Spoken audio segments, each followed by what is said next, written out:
addition of a little hiatus there in terms of live events. So it's 3 years since we were here on RDS. We're expecting a really busy day today. Once today is coming from Ireland itself, the UK, from the United States, Sweden, and also Poland, and then there are probably Malta as well, and Canada in the audience. Just to get us back on time more than anything else, let you know that the agenda, I think it's probably mentioned, is on our but the fact if there's any changes, we can notify you through that.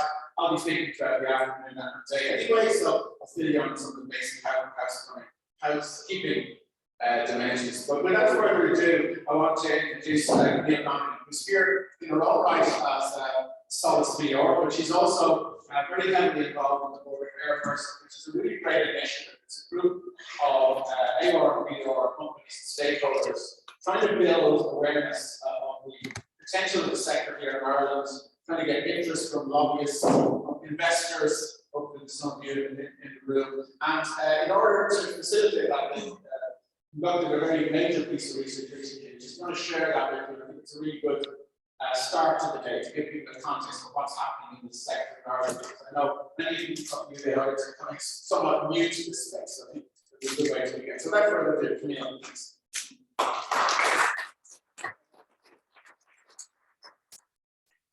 Good morning, everybody. So, as Alex has introduced me, my name is Camille, I'm Director of ARVR, and ARVR is the voice of the immersive sector in Ireland. We've been going for about 4 years now, and fundamentally build awareness about what ARVR we want to do. Our vision is that working together, we will position Ireland as a global player in the immersive technology sector.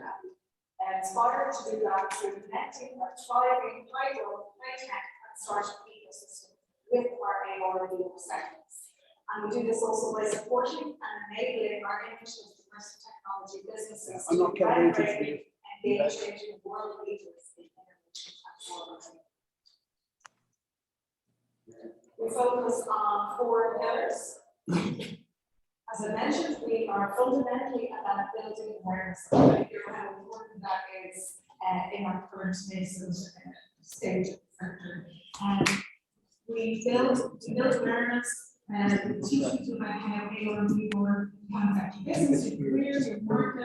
It's really important to focus on connecting and collaboration and bringing the ecosystem together to build knowledge and work closely with immersive technology, skill net to support businesses with skill needs. We have a thriving staffing initiative here to share post-perspective work, local events, and talk about the sectors happening nationally and internationally. Members of academias, SMEs, industry, as well as newbies looking to know more.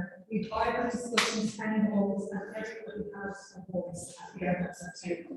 If you're not already on staff, I encourage you to join us, head over to ARVR.com.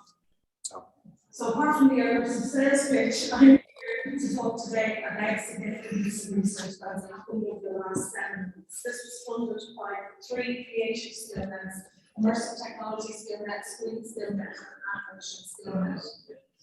Immersive worked with our research partners, Tom, that's here, Pivotal EdTech, and I can't tell you what great research partner that they were. We believe this report is going to be instrumental in furthering the goals of the immersive sector here in Ireland. And I particularly want to take this moment to thank everybody in this room who made it possible, whether you were interviewed, you filled out the survey, or you are going to download the report today and share it with your network and use these findings in that report for the group. Okay, so the methodology of the report. We had 128 responses to the survey, which was conducted by Open Reviews, who is the head of strategy of this election. And Jonathan, and talk to later about all his findings, hours and hours and hours, countless times. Please qualify hours of interviews with people in the immersive sector, with VCs, with immersive businesses, and companies who are using immersive technologies.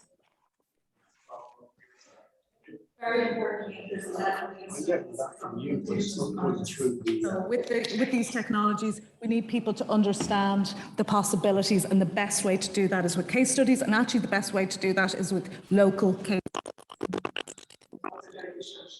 No, it's going through the. So on flights or I've just tried both. So the other section is primarily located in Dublin, but there are clusters in course within slide those insurance investment. Very importantly, the majority of immersive companies are already exporting. We are a country that automatically exports, and that's no different from the immersive sector. Almost 80% of Immersive companies are already exporting, predominantly to Europe, but also to the UK and international markets. So these are small companies, predominantly with a turnover of less than 250k, and usually 4 employees or less. These are small startups looking to do scale-ups and requiring the support that scale-ups would need. The application growth areas that we have, so primarily we've got the top sectors here, which is the solutions that are being made for education and research, software development, training skills, advertising, marketing, entertainment and media, and health and medical. And you're going to hear some really great examples today at this conference of some of the case studies from companies producing for those sectors. Obviously, we have skills needs. It's a very nascent sector. These are new technologies requiring new skills and a new combination of skills. So not surprisingly, we need technical skills. So we need coders, Unity and Unreal being the primary ones, but also creative skills, animators, modelers, texture designers, spatial designers, interaction designers. We've obviously a lot of crossover with games, but this has got its own kind of unique attributes as well when you're working with immersive technologies. Design skills are super important, as are business skills. So it's all great creating a prototype, but how do you bring that to market? So 2 issues that stand out in terms of opportunities for growth, let's call them. We have a lack of skilled personnel in Ireland, and we have a lack of funding. And I'm just going to dig in a bit more. So these are the barriers to growth that we identified in the report. So we also have a lack of a connected ecosystem, and we're going to talk more about that in a moment. And we have a lack of knowledge and awareness, which is surprising given the hype around AR and VR. But for every barrier to growth, there's an opportunity. So we have an opportunity to build greater awareness. Events like today are super important for that. We can build Ireland's immersive talent pool, working closely with Immersive Technology SkillNet to identify the skill needs for the sector and to bring those to the necessary participants. We can build upon Ireland's already amazing reputation as a global tech hub, and we can build on our export strengths. So most importantly, I want to show you some key messages from the report, and then we're going to look briefly at the recommendations. So we know Irish businesses are already deriving value from immersive technology, and they're driving value in a wide range of sectors and application growth areas. They're driving value through innovating and process improvements, developing new products, changing culture, and expanding into new markets. The benefits of these solutions include reducing costs, improving efficiencies, developing new products, faster prototyping, increased visibility. Actually, that's interesting. Some companies feel that working with immersive technologies gives their company more profile. So not only are they looking at investing in what they're already doing, 40% of those companies are looking to expand into new markets, which speaks really well for the transformative and enabling potential of immersive technologies. So we see, for example, creative industry companies working and innovating in AR and VR, and then they move into mental health and well-being, transport, tourism, because the nature of the creative industry's businesses is they're really good storytellers. They're really good creative technologists, and actually enterprise industries very much look to the creative sector to support moving into new markets. The sector consists of a handful of large multinational companies that are already investing heavily because they're investing heavily globally. But outside of that, we've mainly got startups and scale-ups. Just under 47% of businesses have turnover of less than 100,000, and 50% have less, 4 employees or less. But 63% of those companies expect to grow in the next year.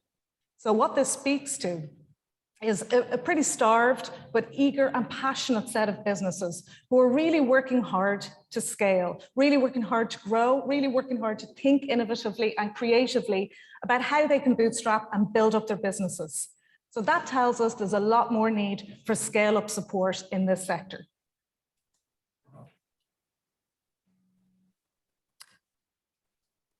Yeah, this is a really interesting one. We're already exporting, immersive companies are already exporting, Europe being the most important. Just under 80% of companies are exporting, 40% say export sales account for more than 50% of their sales. So, you know, what can we do to support these companies who are seeing the strength of the international market? They already have traction and trade with the international market and are looking to scale up. Irish businesses, this came through very clearly, particularly with the interviews from Jonathan, is that Irish immersive businesses are feeling a little bit on the edge. They see what's happening globally, and they're really worried that they're going to miss out on the opportunity. They see they've got potential, they know they've got strong export markets, but they feel that unless we move fast in this country to really get behind the growth of the sector, the door of that opportunity is closing and we could very easily miss out.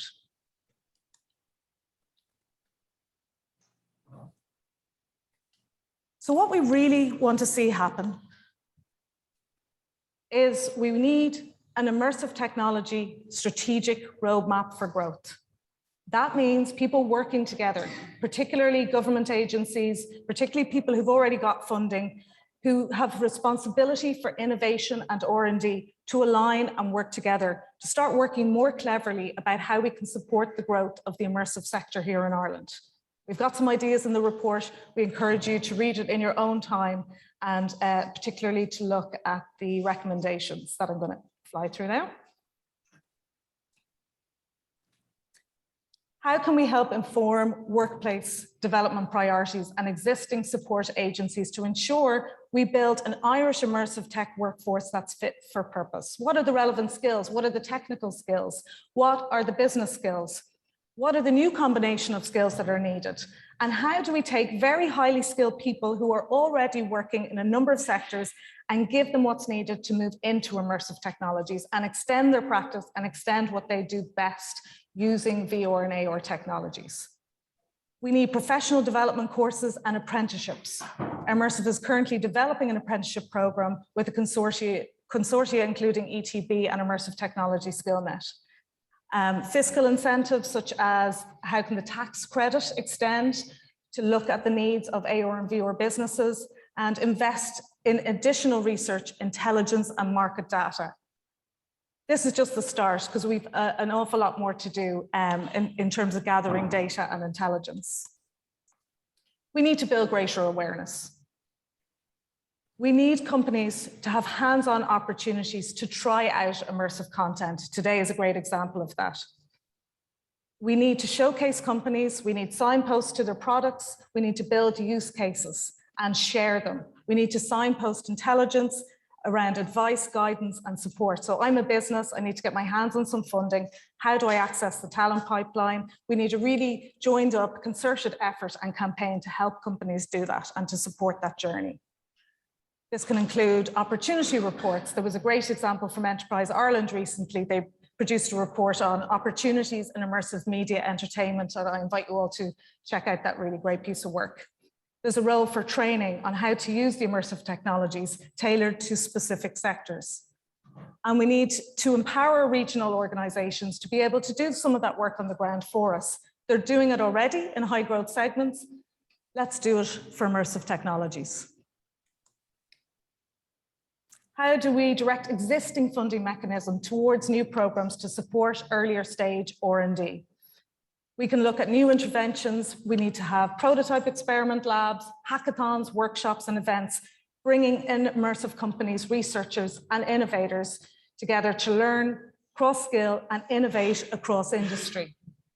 And once we do that, how do we help these businesses? How do we give them the development support they need to scale those ideas and to take them to market?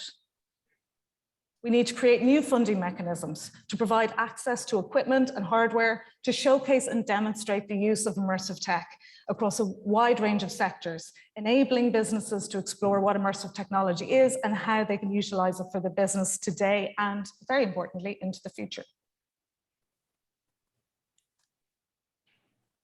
How do we ensure a sustainable approach to a systematic change in the way we think about innovation and R&D? We're calling here for a network. That network needs to connect the wider Irish ecosystem, bring players together to collaborate and make sure that that happens. We need to incentivize greater collaboration between industry and academia. We need to build awareness and showcase opportunities. We need to gather more intelligence, carry out more reports and more data analysis for the sector. We need to keep mapping the sector. We need to support the partnerships that are needed to deliver on this roadmap for growth. And lastly, yes, international, it's one of the biggest things in this report, and we've got a really big opportunity here. How do we promote Irish immersive tech businesses in international markets? We need to better understand what the opportunity is for Irish immersive technology businesses in international markets, because we don't know. We need to conduct feasibility studies on the market opportunities that exist. We need to work with the government's trade system to ensure these companies have an opportunity to get out there and do business. And all of that will form part of what this roadmap should do to help deliver on the recommendations here in this report. And it needs to be done in partnership with anybody in this room and beyond. There is a sense of urgency here. These recommendations need to happen in the next 12 to 24 months, or we will see that door of opportunity close on our sector. So we encourage you to download the report, to share the report, to talk to us about the report. So I'm here all day. Camille Donegan is my name. Skillnet. We're very happy to talk to you about the report and particularly how we can take action to realise the recommendations. Thank you for your time.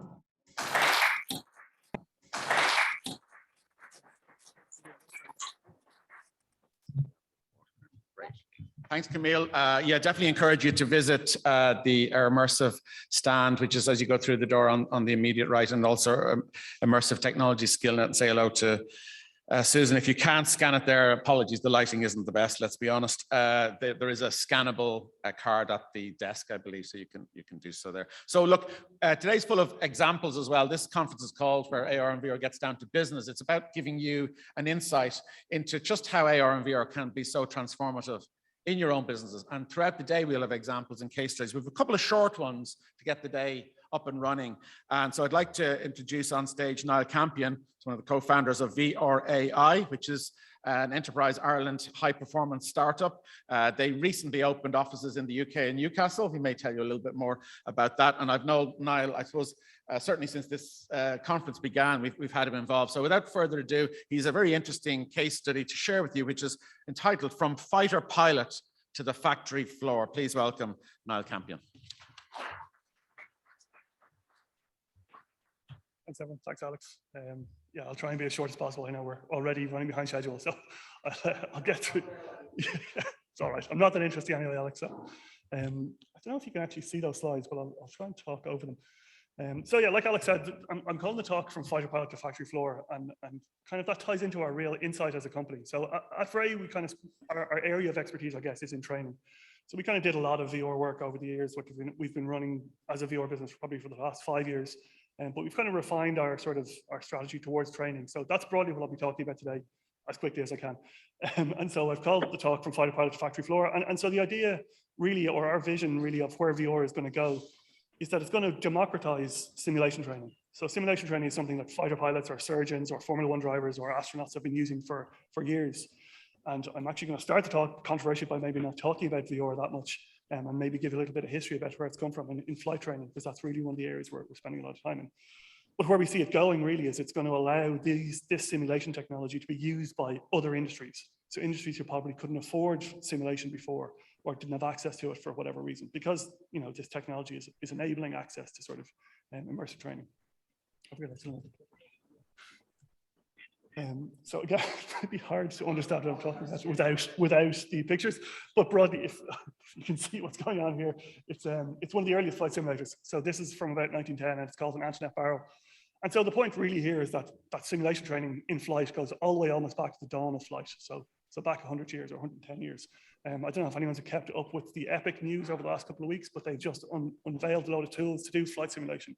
And actually they've called it Project Antoinette after this particular simulator. I'm not going to say much more on that because you can't really say it.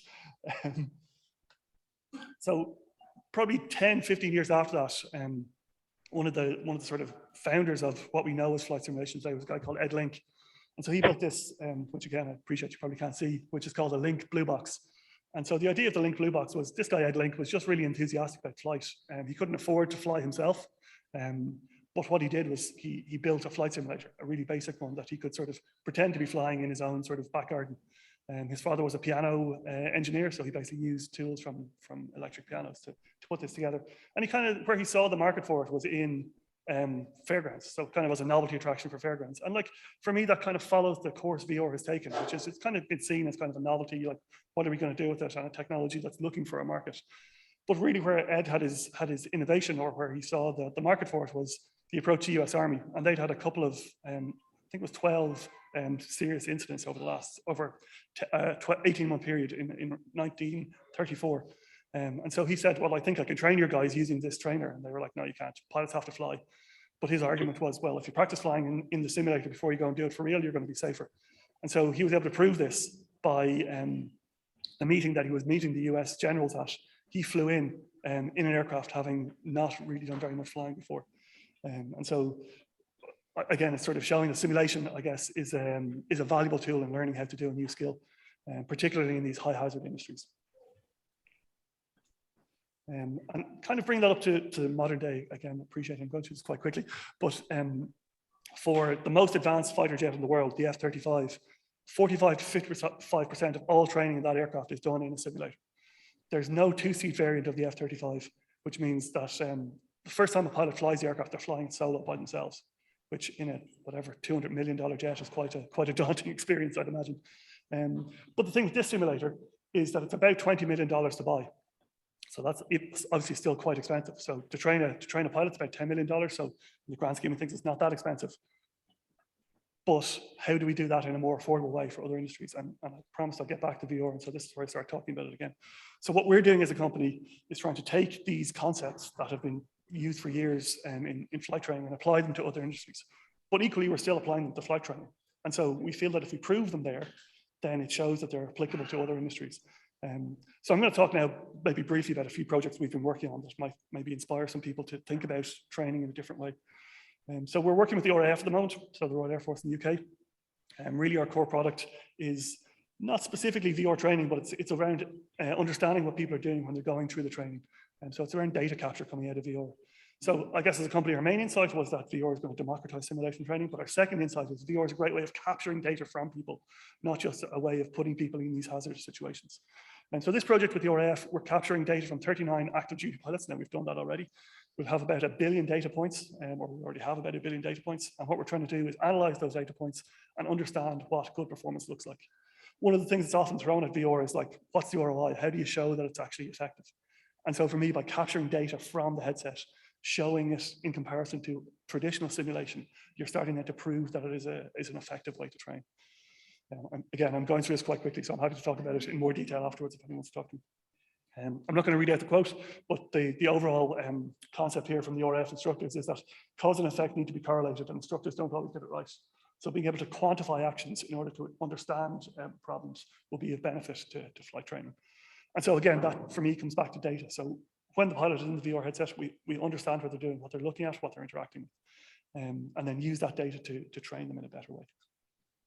I'm going to briefly talk about a few projects to bring this back to sort of the factory floor side of things, and how we're applying this data capture technology, or how we have applied it over the last couple of years. So 2018, I was in Somalia. We did a project with the United Nations over there. And the short version of this was, it was around understanding identification of roadside bombs from a moving vehicle. And that's quite a difficult thing to do. Again, I won't go into too much detail on it, but what we did was put the data capture into the headset, and we made a VR experience in Somalia, which involves a soldier driving down a road. They look around looking for IEDs, and they press the button when they think they've seen one. And then at the end, they're told, well, you've spotted one real IED, you pointed at 2 fake ones, and you also missed 3 other real ones. And so the experience typically ends with an IED going off. And so in an after action review, what we can say to the people going through it is, not only did you identify one and miss two, but of the two you missed, you looked directly at one for 10 seconds. And so that then becomes quite a powerful learning point for them afterwards.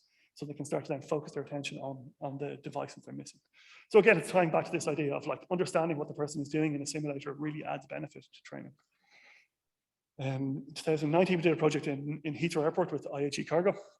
And again, the idea here was like an airline understands the benefit of simulation training, but they don't have any way of accessing it. So this project was actually specifically based on video. And so by being able to go and film video in a reasonably inexpensive way, put it in a €200 or €300 Facebook Oculus headset, and we were able to provide simulation training, not to the pilots, but to the people who are operating the warehouse in Heathrow.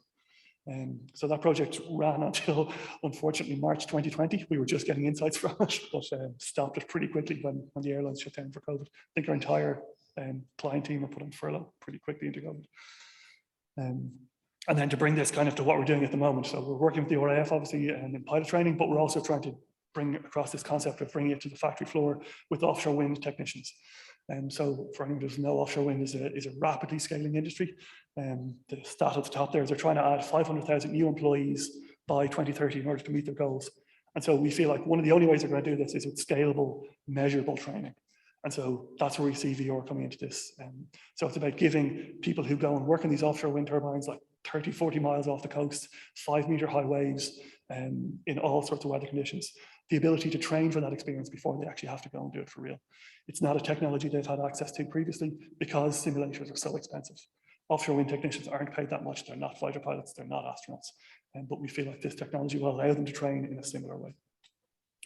That's kind of all I have, maybe just to recap. So our vision, like I said, is that virtual reality will be within arm's reach of everyone, or simulation will be within arm's reach of everyone using virtual reality. Our insight is that capturing data from VR is a great way of understanding performance behavior. And then before I go, maybe a little bit on our values as a company. So we've set up, as Alex said, we're an Enterprise Ireland company, and I know Keith is in the room. If you don't mind me saying this, Keith, but like we've been really fortunate with Enterprise Ireland that they've both supported us financially, but also in terms of our visions or our values as a company. So we've set up as a triple bottom line company. So we don't measure our success just based on profit, which is kind of a controversial thing for a startup to do, and we've been really backed by Enterprise Ireland on that. But we look at our effects on people and planet. And the reason I mention it here is because I assume there's a lot of sort of starting companies in the room, and I would encourage everyone to look at triple bottom line and B Corp as a way of setting up a business. So it manifests itself in a few different ways, but like we have sort of gender equality policies, not because that's a nice thing to do, but because it actually makes financial sense. We make better products with a more diverse workforce. And then we also have carbon targets and all that sort of stuff as well. So we're measuring, we're legally bound in our constitution that we have to consider people and planet as well as profit in any decision we make as a business. So I'll leave it there, Alex. I hope I'm under the 10 minutes. I don't think we have time for questions. Okay. Actually, in fairness to you, I put you under pressure, so I'm going to give you a chance for one quick question. Okay, cool. Question. Niall's around anyway. You can't miss somebody like Niall as he's walking around. So I don't know what that means, Alex. We're able to connect with them and say hello, find out a bit more what they do. Well, thanks again. Thanks, Alex. For sharing. I'd say, particularly if you're an Unreal developer, much talk to me. Now, just before we go to our next speaker, a couple of housekeeping announcements. One is that the social media hashtag for today, and please, I encourage you to use it, comment on the speakers. If they want, they can give their Twitter handle at the beginning of their talk. Maybe some might be reluctant to, I don't know. It's quite simple. It's hashtag ARVR INNOVATE. So we'd like to see can we get that trending here in Ireland today. Also to let you know that there will be a complimentary coffee break coming at 10 to 11. One of our partners today, we're delighted to see them involved in the conference for the first time, Pico Interactive. You'll be hearing from them later today. But we are running a fantastic prize draw.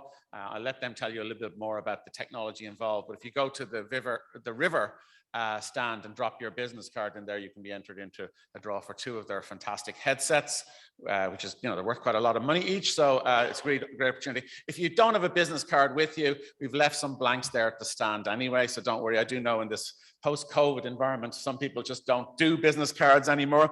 So encourage you to do that. You might be walking away with some really nice piece of technology by the end of the day. Now, without further ado, please welcome up on stage Sabina Bonici, who's an account director at vStream. Again, vStream, long-term supporters of the conference. I'd like to acknowledge that again today. I think the first time we had them presenting was back in 2015. I was just looking at, there's an old video. Maybe they don't want me to signpost their youthful images, but you can check them out as far back as 2015. We have images of two of the co-founders who are at the back of the room there. So they've been great supporters of the conference, and they're going to deliver also a short case study on VR mental health resilience platform. Sabina.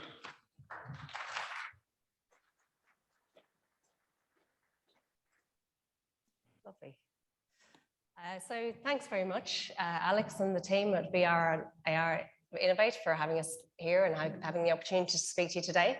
My name is Sabina Bonici and I work with vStream Health. And what I'm going to give you today is a little short case study on our journey towards mental resilience.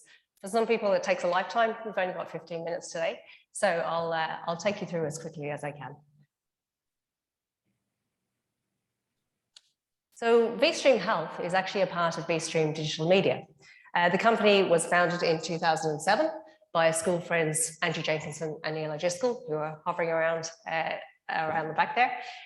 They didn't found the company in school, but they're still going. We specialize in human-centric experiences. And we do this, we're technology agnostic, but we do this with design thinking processes. And with the two guys with their background in technical and creative, and a talented team at the Leeson Street studio, we've had the pleasure of working with a number of clients, of companies around the world. We've got Super Bowl, McLaren, Mercedes F1, the NFL, and in technology, Dell and Microsoft. And since about 2013, we've been working with in the healthcare sector, Pfizer and Novartis and many more. So I'm going to start the journey by telling you a little bit about what we do. From strategy to execution, vStream operate through line. I'm sorry, there's volume on that. I'll just go back.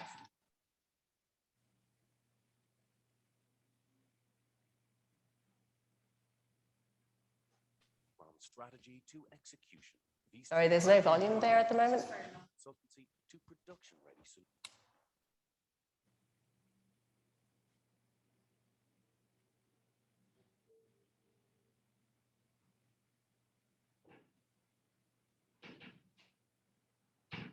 Nothing like a good technical glitch to start the day.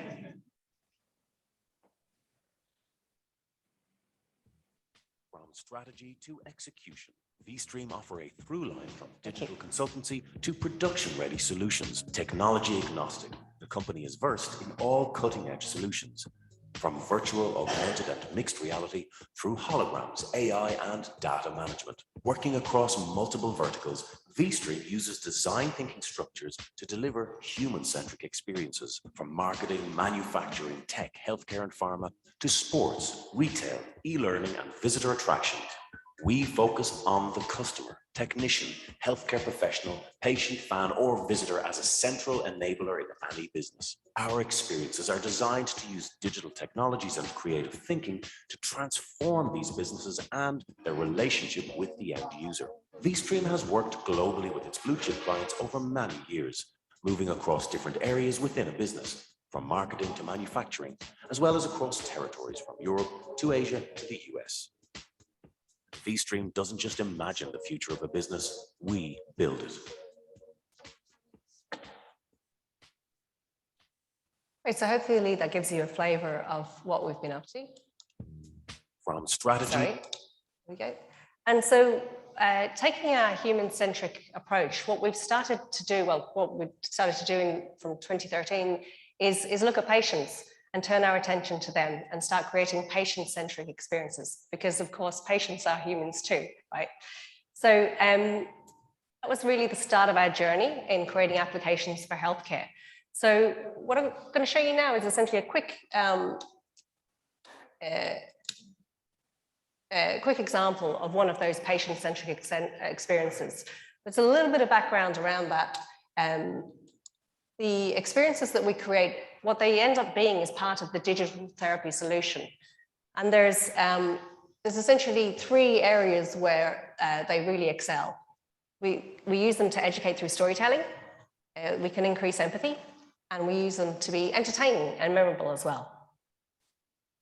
The foundation of these experiences is essentially, we're not recreating the wheel here, it's digitization of existing mental health techniques. And this is what we're doing, essentially bringing these tried and tested techniques and marrying them with new technology. So the example that I'd like to take you through, apologies for the lighting here, but hopefully you can get the gist of it. So we have been working with Novartis for quite a while, and one of the things that we did with them was create this experience around patient exposure therapy. So I don't know whether you're familiar with the condition, it's called wet age-related macular degeneration. And unfortunately, it leads to blindness. So the good news is that there is a treatment. The bad news is that it is an injection in the eye. So as you can imagine, patients will have a certain tendency not to go for it. There might be potential for phobia as well there. So how do we convince patients that this is actually the way to go to essentially prevent them from getting blindness?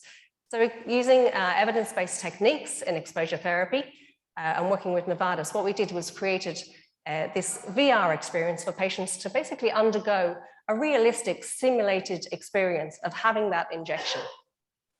So the experience educates the patient on what to expect. It includes the exposure therapy to address the potential phobia. And there's a bit of mindfulness training in there then to help them relax, and of course, disease awareness. So that's essentially a short case study around exposure therapy. And what we did then is what the company decided to do was essentially apply their expertise and IP in patient-centric experiences to address the issue of a rather expensive problem. Right. And that problem is workplace stress. It's something we've all experienced. And that's me preparing the presentation yesterday. But in all seriousness, there's a few areas that are triggers essentially for workplace stress. The demands of the role that we have, the control that we feel in our role, the support systems around from management and from colleagues, the relationships that we have, how clear our role is within the workplace, and any change that we have to encounter. And of course, there's the post-pandemic problems as well. So in the return to workplace, we have the urge to drive business growth much quicker than maybe we needed to make up for the last couple of years, to tackle the hybrid working models that are now faced with, and to take on new technologies that maybe companies hadn't thought of taking on before. So essentially, this problem is expensive. Work-related stress is costing US companies up to $300 billion a year and contributes to 40% of staff turnover. So how do we help that problem? How do we fix that problem?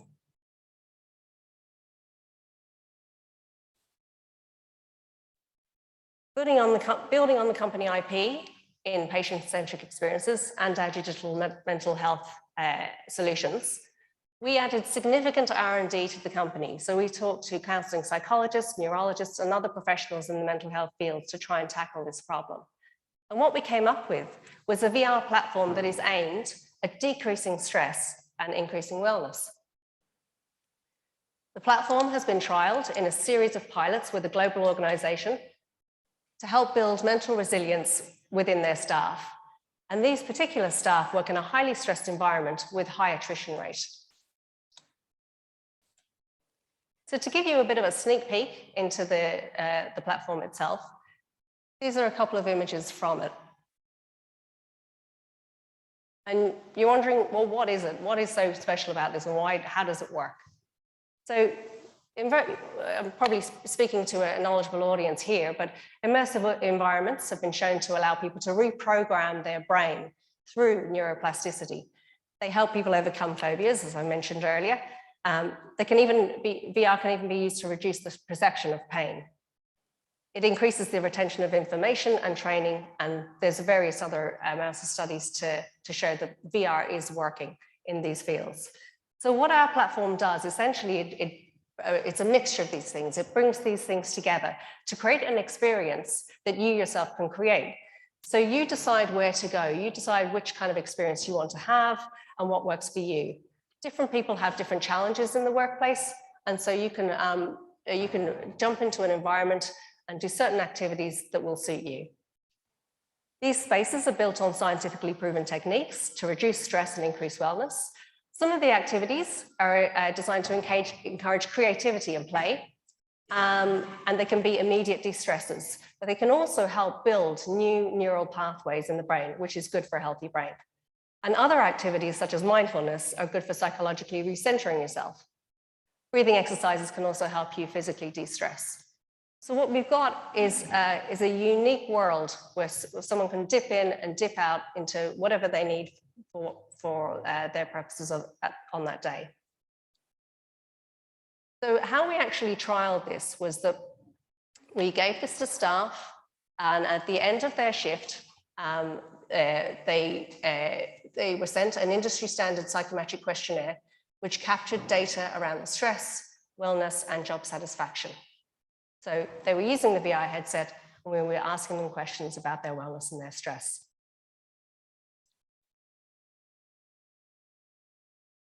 So how did it go? We have another video here, so I might ask for the sound again, please.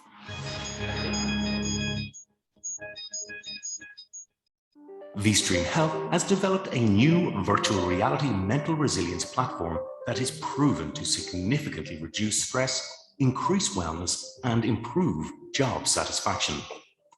83% of those tested said using the platform was a positive experience, with 97% saying they would use it on a regular basis if it were made available to them.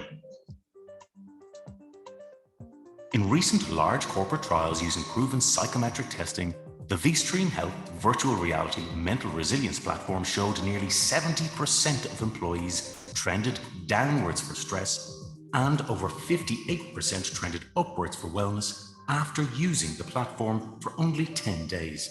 In a measurement of job satisfaction over the same period, of the employees tested who were trending negatively for the measurement, nearly 40% of them reversed that negative trend over the period of testing the virtual reality mental resilience platform.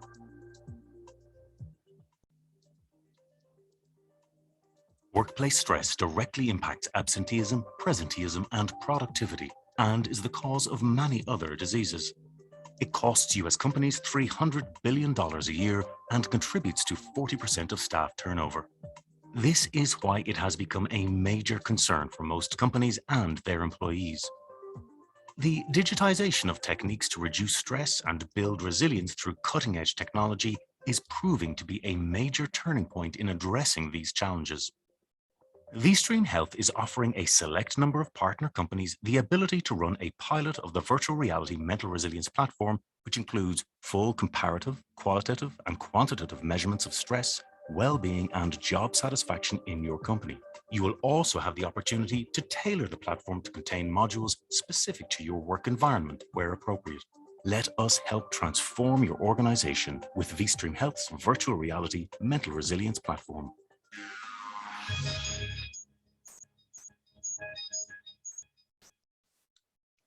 So we were really So we were really encouraged and excited by these results. As you can see, these studies that we've done collectively, we've over 7,000 hours of employee data to support these results.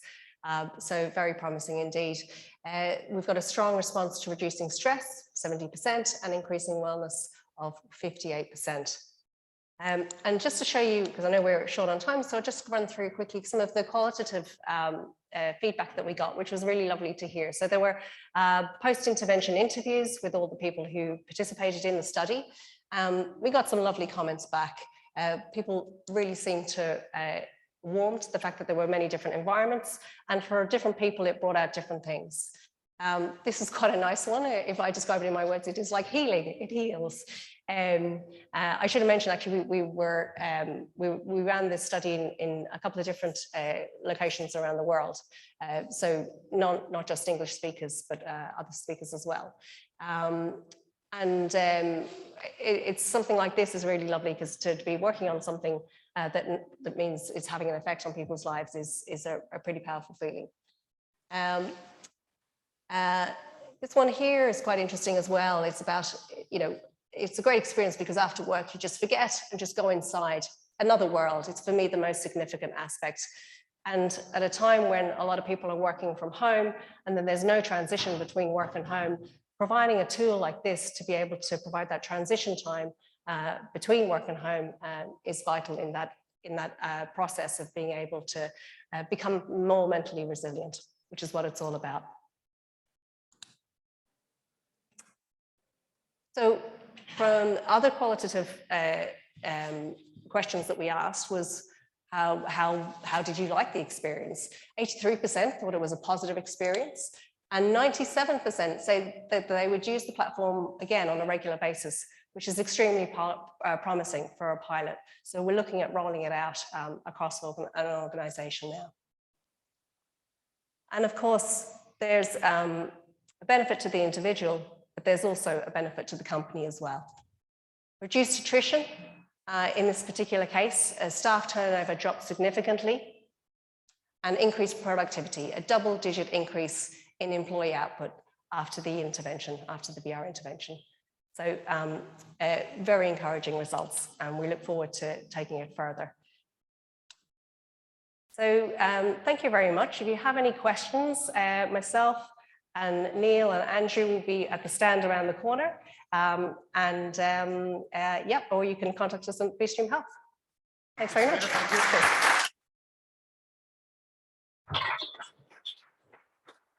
Thanks very much, Sabina. Just in the interest of keeping to the agenda, I think if people have questions for Sabina, there's a vStream stand there, and you can certainly encourage you to interact with the team there.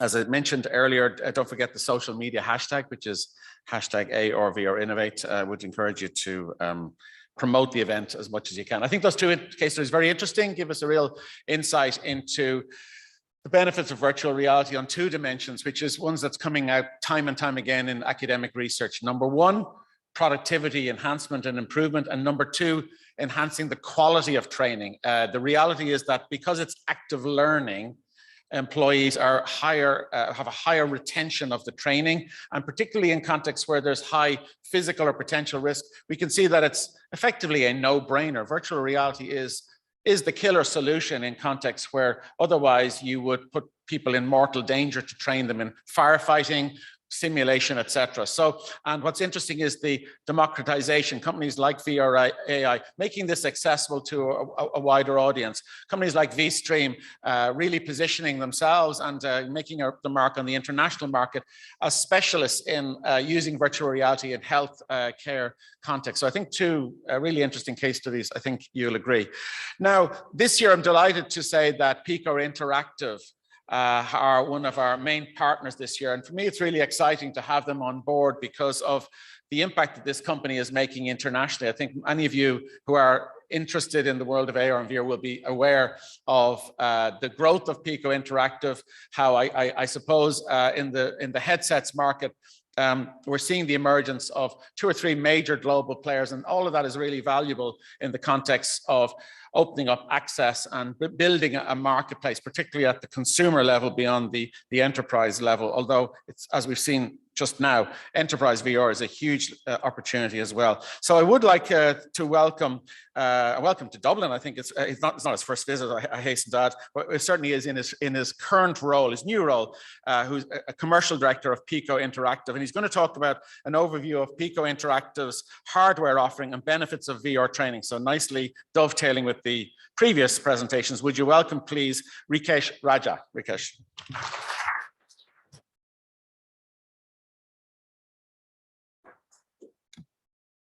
Good morning, everybody. First of all, before I get started, I just need to have a bit of a joke with you. Alex rang me about 6 weeks ago and said, I want to organize a conference, and I've done nothing. I was like, you're going to do a conference in 6 weeks? I was like, you're having a laugh, mate, you're having a laugh. But congratulations to Alex and the team, first of all, to putting this conference together. So let's get started. Pico Interactive.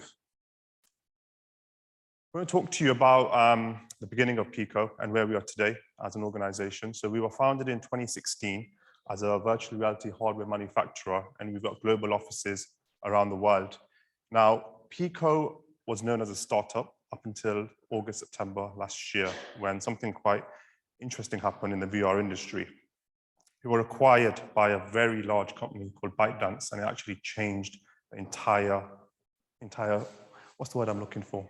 And to be nice here. The entire, I want to say business model, it's the entire framework of VR, shall we say, in terms of with our competitors as well. Now, ByteDance is also the parent company of TikTok as well, but we have no association with that brand as well. So ByteDance is actually our parent company, and Pico Interactive is a separate business within that. We have global offices around the world, and our main office in Europe is based in Spain and also in Germany. This might take a few people back. Here's our hardware story over the last few years. So 2016 was the first sort of PC VR tracking headset that we actually entered into the marketplace. As you can see, the journey sort of is where we are today with what we call our Neo 3, which I'll talk to you about a little bit later on. But you can see that we've grown from a PC VR training platform to a standalone device over the last sort of 5 years in terms of our hardware offering. This is one of our entry-level headsets. It's called the G2 4K. It's actually a 3 degrees of freedom headset. It's basically used mainly for training within kiosk mode. And what that is that when you switch the headset on, you actually kind of go into your platform as well. So some of the partners here that I've actually spoken do use this headset. You can see some demos of this headset at a river stand in the actual conference hall. Right, the Neo 3 Pro. So this headset launched in September last year. It was our first 6 degrees of freedom headset that we launched with the XR2 processor, and Qualcomm is our partner for that. We are quite good with developers. So on our platform, you can actually build using Unity, Unreal, Android, OpenXR as well. These are the platforms that some of our partners use to build on our hardware devices, and we have an open platform. So what that means is that we don't really store any data, shall we say, on our platform. So there's no need for any username or password to access our headsets. Some key features of the Neo 3 Pro. So it's an XR2 processor, battery, PC connections, 4 mono cameras, and 2 key features I'd like to point out. One is eye tracking. We have eye tracking on our Neo 3 Pro eye headset, and our partner for that is Tobii. And then a very recent partnership we've announced, or hand tracking, is with Ultraleap, and I'm sure you'll hear about that later. Something quite interesting is that we also have a tethered approach to our headsets as well. So we've got some what we call our DisplayPort cable that you can actually attach to our Neo 3 Pro headset and eye headset to get a tethered streaming approach. And this is quite a famous influencer. One of his famous pictures that he likes, that he did a good review online to say that it's one of the best PC VR experiences that he's actually had. So that's quite cool. Right, working with us. We tried to make it as simple as possible. In today's world, with the whole hardware industry, everybody's aware of our competitors. So how do we get hardware in people's hands? So make it quite simple. Anybody that wants to work with us, we have a 6-week evaluation period where you can actually test the product as well. At the end of that period, you can simply return or purchase the headset. It's quite important that you make sure that what you're purchasing the headset for, you can actually use it for. So your platform is compatible with the headset. Custom projects, so we've got to know we have a warehouse in Ireland, actually. So all of our inventory is held in Ireland. So we can pretty much ship throughout the whole of Europe and UK within 2 to 3 business days. And we can do large deployments as well. So for example, if you wanted a headset in kiosk mode, if you wanted some branding, or if you wanted a case, we have distribution partners available throughout UK and Europe that can help you with that. Hygiene solutions. So in the world that we live in today with COVID, we've actually found that we are one of the more friendlier brands, shall we say, when it comes to hygiene solutions. And we recently did a survey with a very good laboratory in Germany, and actually our headsets were #1, shall we say, when it comes to COVID protocols. So they're easily wipeable as well. And I've already mentioned the data privacy. So just to go into a bit more detail about that, when you switch on the Pico headset, you don't actually have to enter any sort of username or password. The only way we store data is if you go into our Pico store and you want to purchase something online, you simply opt in or opt out for your details. That's the only way we store data as a hardware manufacturer. Just a bit more detail about hygiene solutions. Like I mentioned, we have replaceable foam masks. So for example, if you've got a Pico headset that you are using in training simultaneously throughout the day or throughout the weeks, you don't have to just buy a new headset. You can just replace the foam mask. And then, like I said, we have a full report available if anyone wants to know about details of hygiene. So a lot of people ask us, what are the key benefits of VR for us? I mean, there's a lot of advantages and disadvantages to VR training, but we highlight these four. So higher engagement and focus is one of them. You can make mistakes safely, especially in a sort of fire police environment. And you can use it anywhere, anytime at your own pace. And it's measurable, so you can measure the results quite accurately also.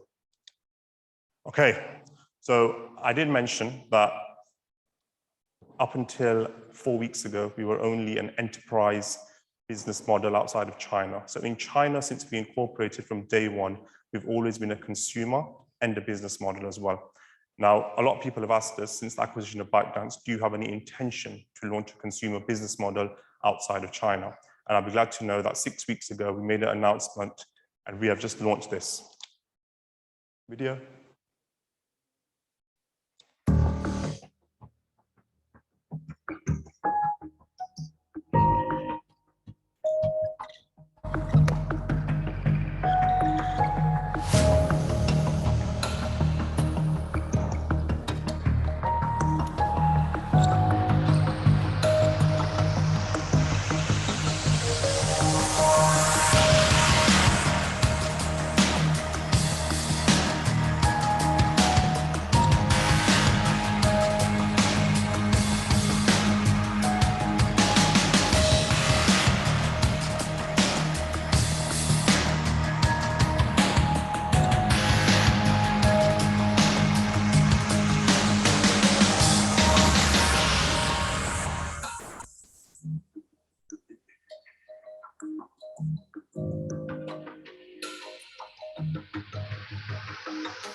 Okay, so that was actually an ARVR INNOVATE exclusive video. No one's actually seen that video, so I'll take the royalties for that later, Alex. Thank you.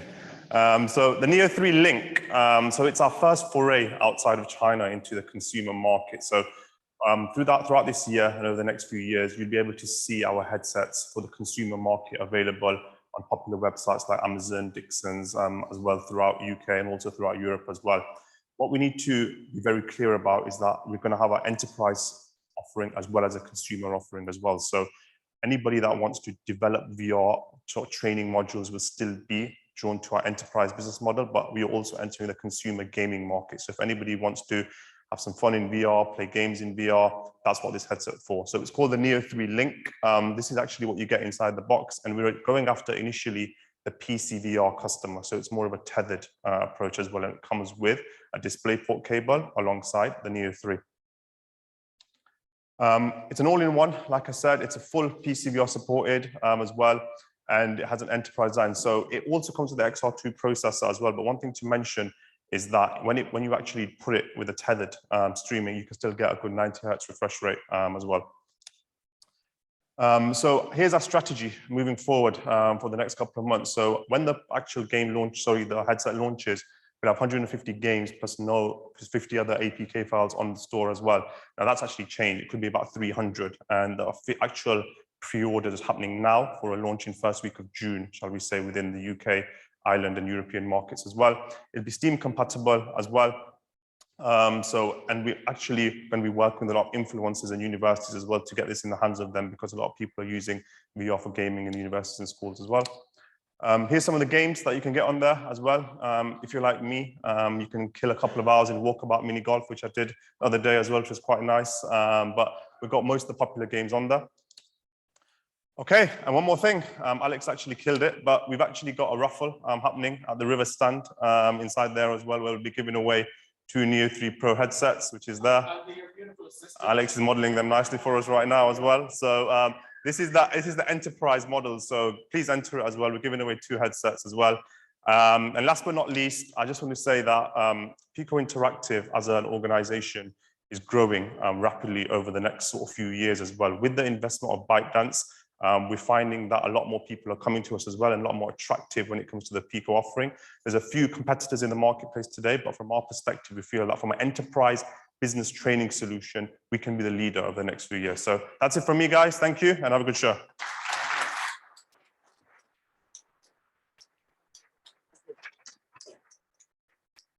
Thanks, Rakesh. Really excited to have Pico on board as a partner this year. I think you'll agree they're doing really exciting things. And I know that the Irish market is important to them. They have quite a few customers here already. And hopefully after today, I think that they'll have an opportunity. River is one of their partners visiting from the UK. So do go and visit them, if only because you can enter and only enter the draw at their stand. So we'd encourage you to do so. So we're moving on now to the first panel discussion of the day, one that I know there'll be a lot of interest.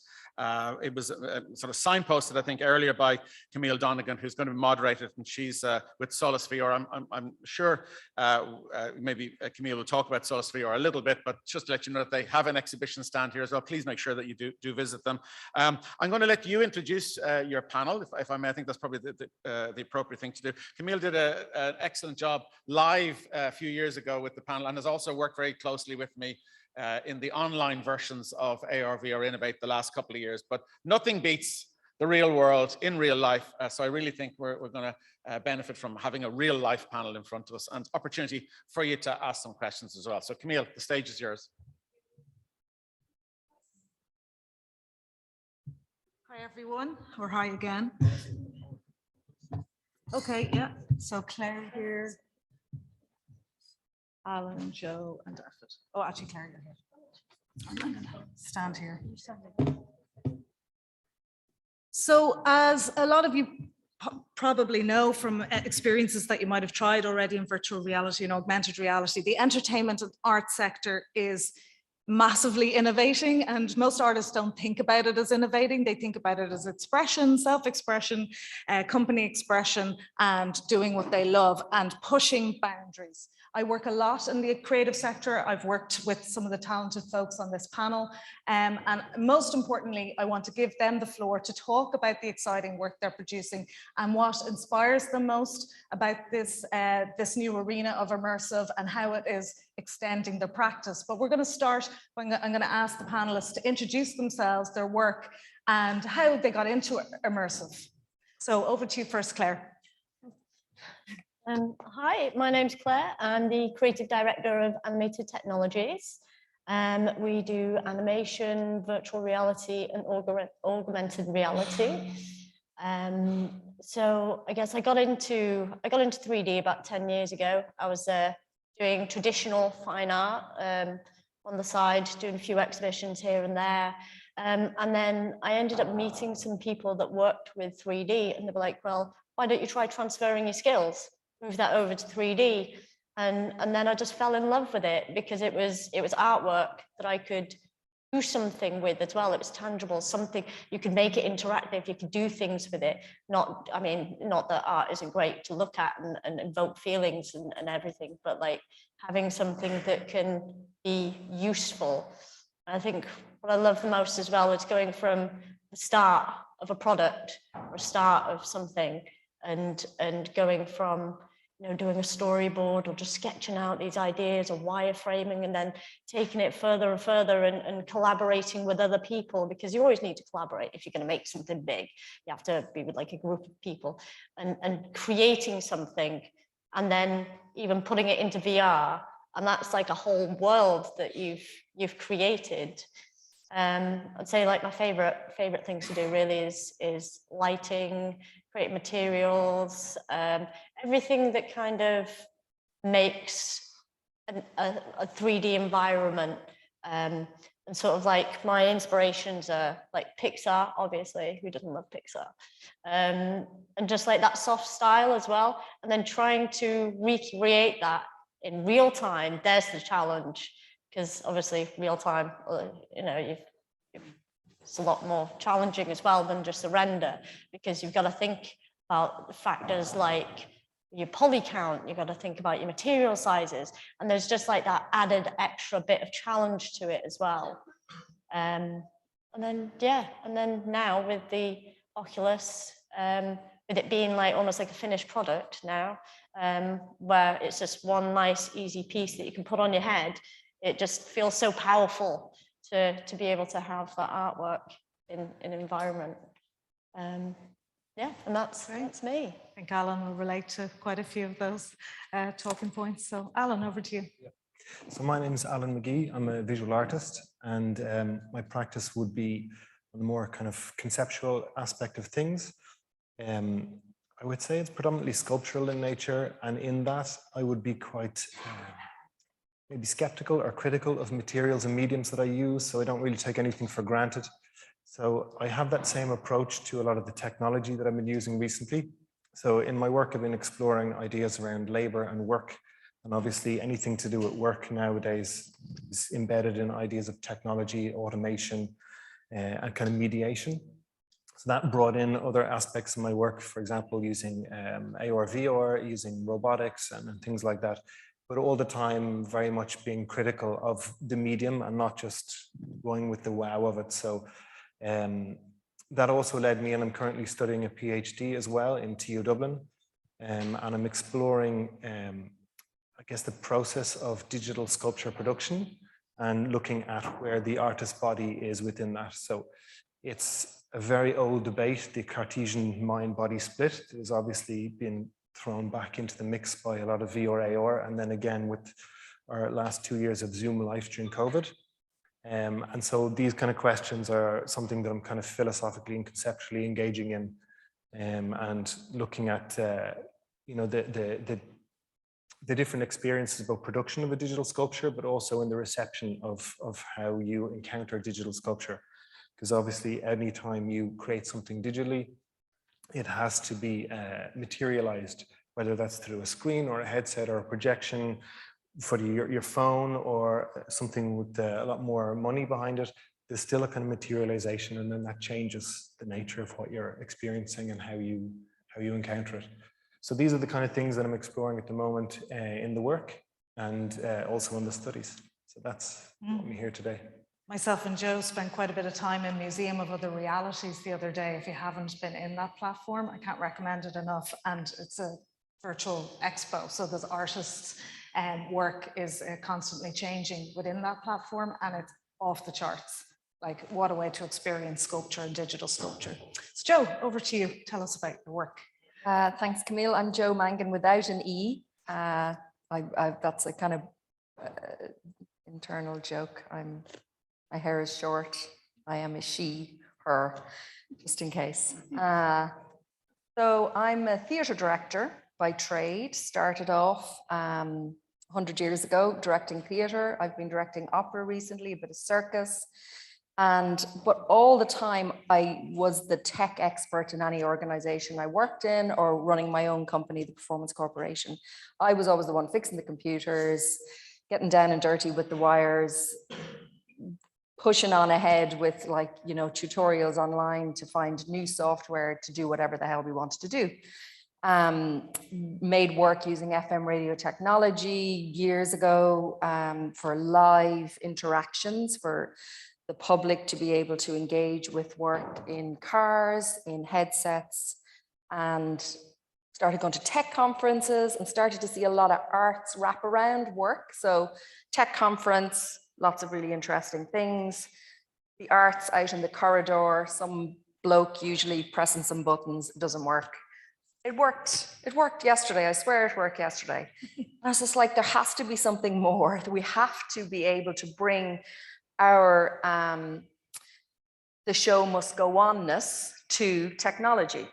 Now, that is not an easy thing to do, as I just discovered, but I've been on the process of doing that. So I've been making work that is using virtual reality in particular. We premiered a piece at Dublin Theatre Festival last year called Emperor 101, which then we were able to bring to South by Southwest with the support of Digital Catapult. Thank you, Nigel McAlpine, who's here with us. And we were in the UK house, semi-ironically, being an Irish company, but we were working with a company from Belfast called Retinize, who created this really interesting platform that they made for animation, but that can be really manipulated to create fantastic 360 environments where you have control of the aesthetic.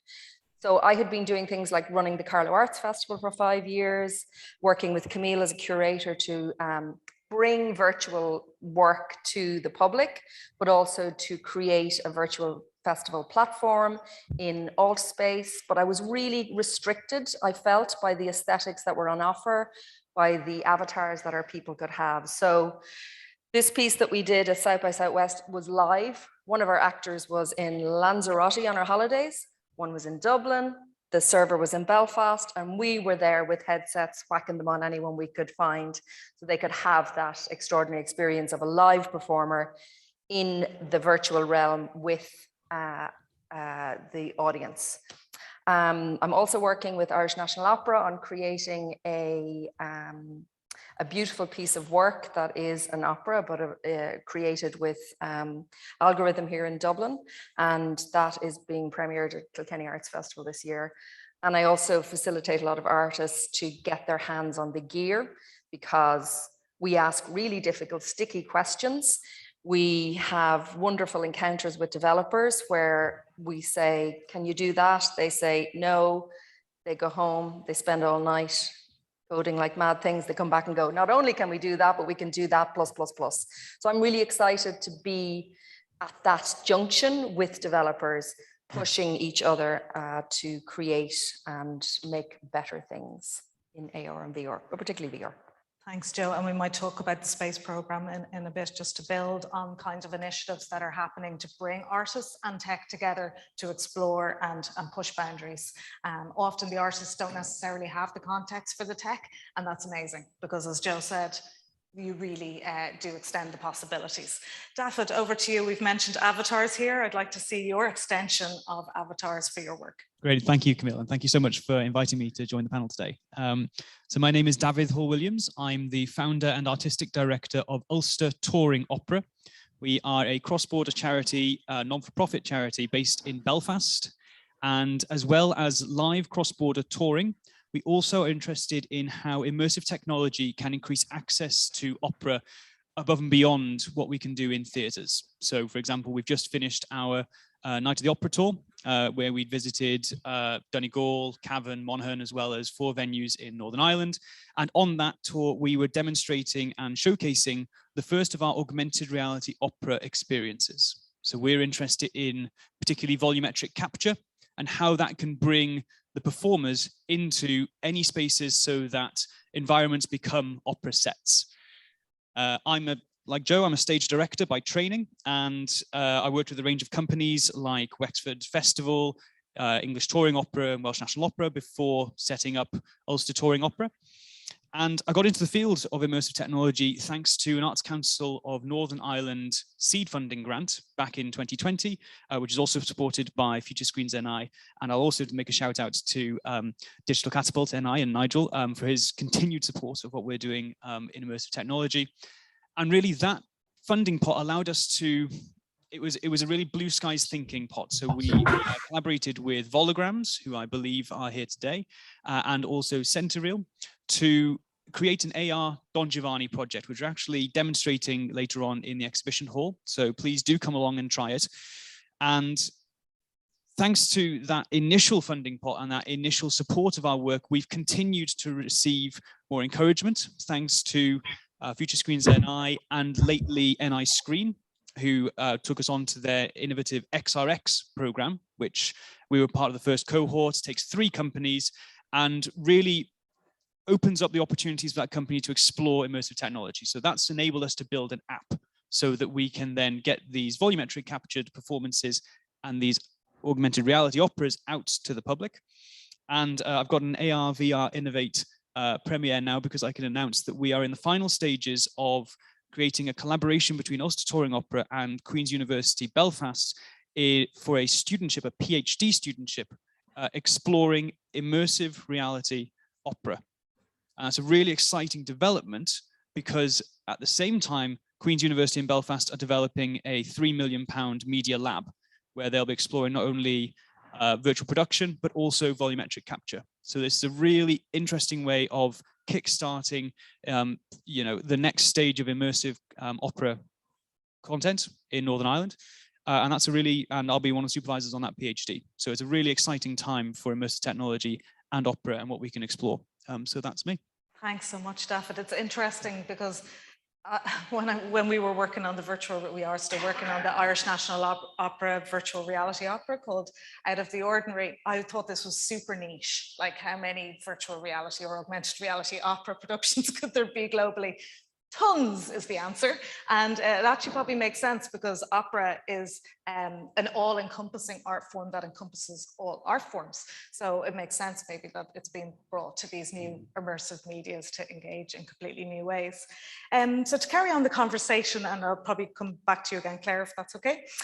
So as we know, as artists, we get excited easily, but obviously we need to kind of get past the hype of the tech and the possibilities for the tech.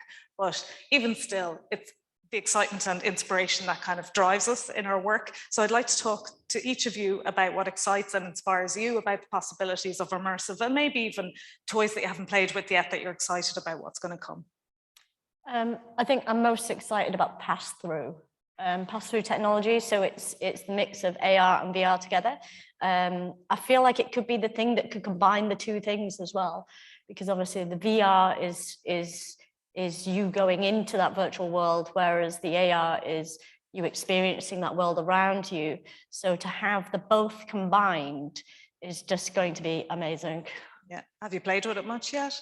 We've been doing a bit of testing with some of it, but the cameras on the VR headset's still not quite there.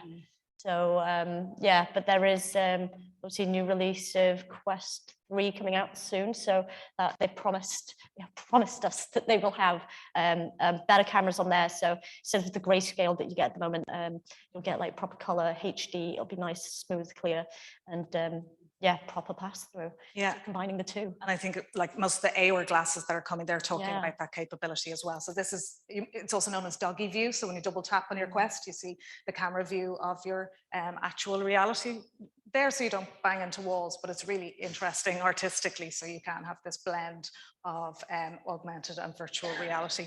Alan, what excites and inspires you about immersive? Yeah, I think I'd probably build on what Claire was saying. I think one of the things that I'm quite interested in is how we can understand and evaluate a digital object. And in a VR world, you're surrounded by the entire world. So things tend to just move into the realm of kind of potentially make-believe. As much as we try to simulate reality, it's like watching a movie. Somebody can fly, that's cool, they can fly. But once you get into AR, then suddenly what exists there within AR is grounded within reality. So there's different expectations with it. And things then, so in VR, you see a floating sculpture, you're thinking, okay, sculpture floats, that's cool. But in AR, then suddenly you've got these tangible reference points. You can look at the wall, the ceiling, you're like, okay, I know this thing's 3 meters big. That's huge, that's pretty, and you get a very physical bodily reaction to something that's not there, which in VR, that tends to work differently. Because your sense of scale, these things just kind of, they soften and blur and you don't get them. But within AR, you can re-engage your reference points. So your body is how we read sculpture. You stand in front of something, it's small, it's like a trophy, it's huge, it's intimidating. You've got these kind of Richard Serra sculptures, and it's all about making the viewer feel something against, this impressive object. In AR, you can re-engage that experience, which is very different in VR. And VR is super exciting as well. And you've kind of got everything feels a little bit like the gaming world, which a lot of artists are really running with, because that's a huge part of pop culture now. And it's really exciting, really interesting. But then the quote unquote real world then allows you to kind of change things in a different way. So that's what I'm quite excited about. And again, the materialization is the next step. So being able to eliminate the frame, because the frame is the last element of real and not real, because you're aware that you're looking through either glasses or something. There's a box inside which has a kind of a angled mirror hologram feel to it, which is quite exciting. So any of these kind of things where you can kind of dissolve the bridge between those, I think is where things are going to move on. Especially with lighting now as well, with lighting in AR now as well, they've got, it's, you know, like it can take all the lighting and everything from the surrounding area, can't it? And it can work that out and be able to put that lighting onto the model that's in the environment, and that is going to solidify that in the real world even more. Yeah. I'll add sound to that as well. So spatial audio, you know, having the audio for something react to the actual space that you're experiencing in, also helps to kind of take away that lens and that cognitive dissonance and really start to make them real. Yeah, and regarding the hardware, say the Magic Lens, for example, or the Magic Leap even. So currently your field of view is very limited and it's about a playing card kind of size. The next one is going to be the size of a phone, or a paperback book is actually what they've said. So that's going to make a massive difference. So we're going to have a field of view like this instead of like this. I'm kind of interested in, well, I got really bored with low poly and dots in VR very quickly, just because it's easy to do and because it's not expensive in terms of, you know, when you're working with design. So what I've been interested in working with recently is artificial intelligence and generating visuals using artificial intelligence, and then grabbing some of that with an artist that I'm working with, and creating more surreal and interesting environments, because I think there's something still really, really literal about how a lot of people approach design. And in a virtual realm, I find it kind of fascinating that people are still building stages to put theater on, or building little houses to, I don't know, it's just why. You can do whatever you want. Like mountains can come from the ceiling. Liquid can flow sideways. Like we can do whatever we want in the virtual world. So even working with, say, young designers that are coming out of college, we're just people, human beings. We're really quite literal, and we really like a nice straight narrative. So trying to disrupt that, I think, is challenging. So even with young folks that I'm working with, I found bringing AI into the conversation and allowing that medium to make unusual choices, and then leaning into those unusual choices, cutting and pasting them, and bringing that into VR and kind of making almost like a flat pack version of the world around you that isn't 3D'd. If you look closely, it's actually 2D'd. So I'm excited about that kind of thing, and that's to try and disrupt the bloody triangles and dots, because come on. Explode the aesthetic. That's it. Well, I'll completely lean into what Joe was saying about working with young people in this medium, because actually that's something, maybe it's slightly more particular to opera, but we have a lot of stereotypes around the art form that we work in. And one of the big things that all opera companies are trying to do is to break those and to reach new audiences and find out what that future audience is for opera, make sure that audience is as inclusive and diverse as possible. And immersive technology, I believe, is one pathway for us to make sure that we can generate that audience of the future. And what was really interesting, I saw Nico from Volograms earlier, and he'll talk later about what they're doing around the kind of social media piece with Volume, and building things, even simple things like a video function into this AR opera we have, means that you can take a video and put that onto TikTok. And suddenly that is something which can reach audiences who may never have considered going to the theatre, let alone going to an opera. So that's a really exciting potential for our work. I've spoken about spatial audio, and I think that's, in some ways, spatial audio and sonic art has been waiting for this moment, because it really kind of provides another purpose and reason for that experimentation.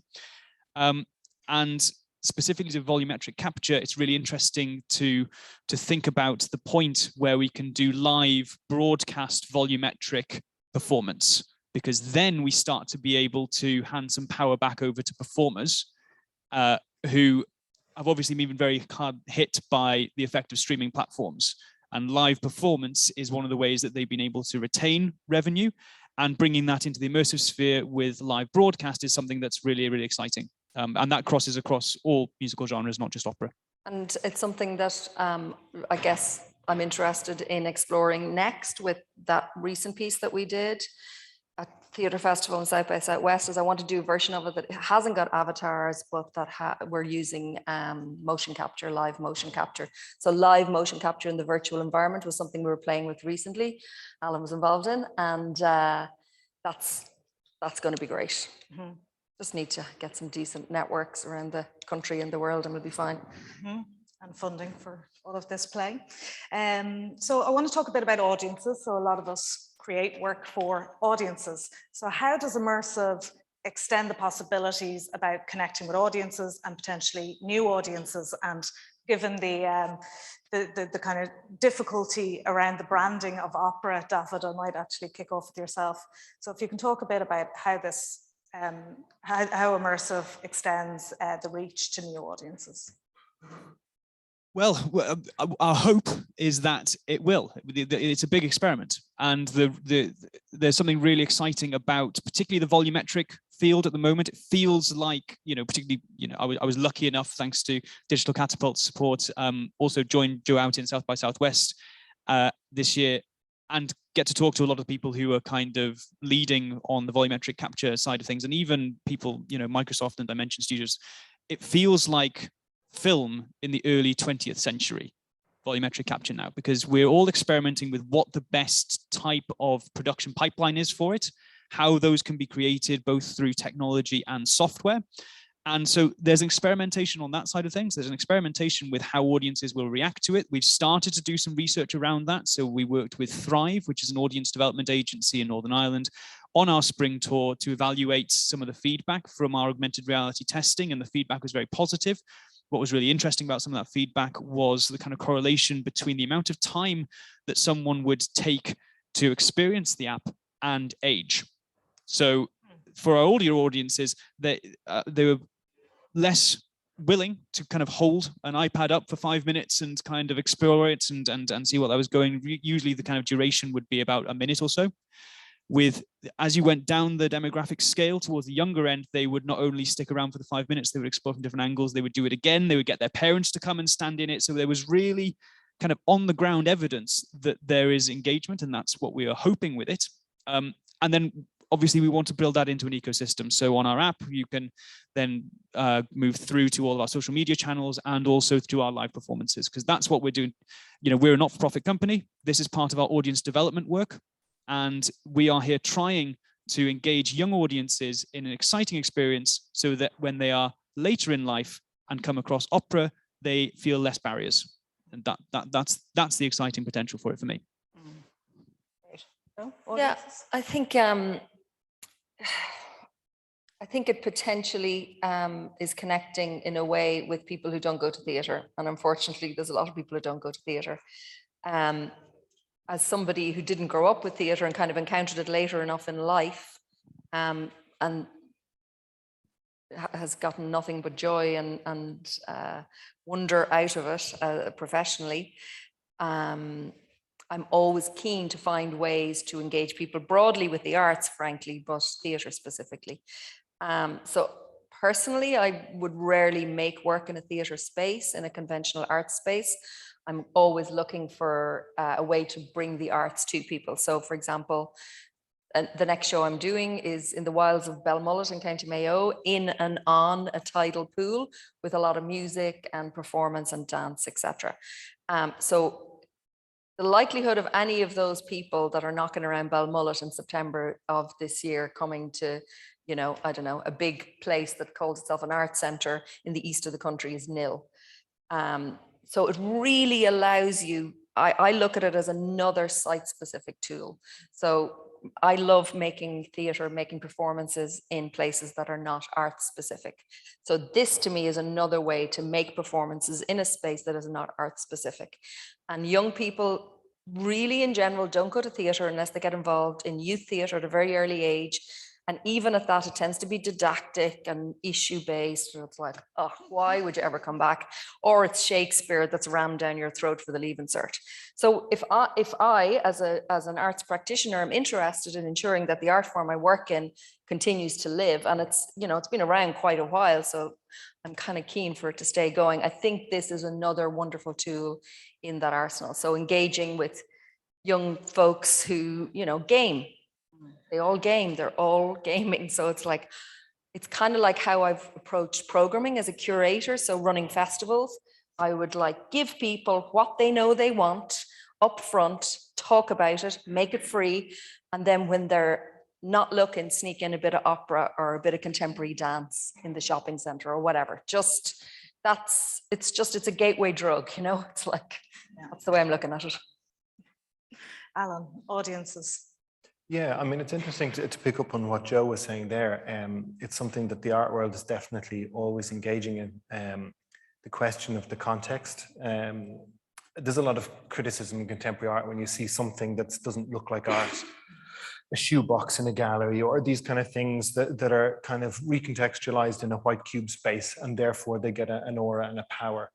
And so when you decontextualize that, bring it back into the everyday, like having dancers on a beach, you know, in the middle of nowhere, things change slightly. And that's what kind of immersive technologies can do.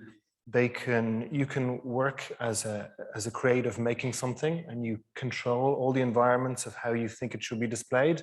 But once it's gone off in the ether, you've no idea in what context it's going to be received. And that's very exciting as well, but it also has certain questions. Obviously, there's a kind of a privilege to be able to own a lot of the kit that needs to engage with this. So you can't presume that every audience is going to have iPads or headsets or that kind of thing. And that's something that we always kind of think about as well.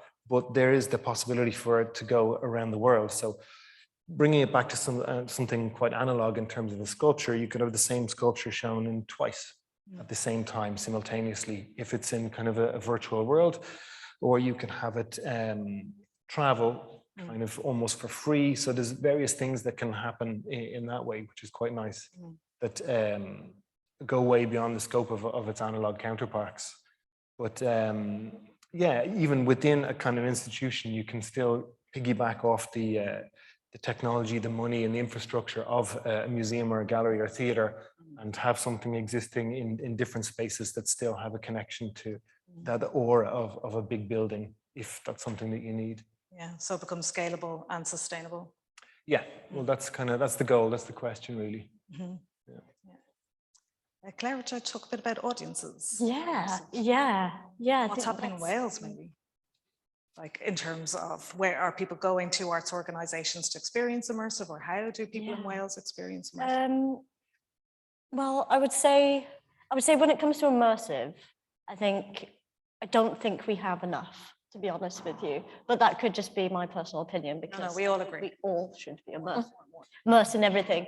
I think like so far in terms of like adoption of like VR from audiences and things, it has been, you know, fairly slow, but then it's only recently that VR has felt and looked like a finished product. And sort of now that Mark Zuckerberg's helping us along with getting the Quest into shops, I think, and the fact that it's like £300, which is, you know, quite a cheap piece of kit, considering how much, you know, look at like 10 years ago, it costed thousands, not to mention that at least £1,000 for a PC just to plug the thing into. So I think despite how much I really don't like Facebook and the fact that you have to log in and to use the Oculus, there is that added benefit that it is a lot more accessible to audiences now with the price of it. And I think that's really going to help. I think that's really going to help. I think sort of like more things like this sort of going on, you know, more companies and artists and everyone building everything up. I think it's going to start to be the norm with audiences, and they're going to adopt it and they're going to take it on.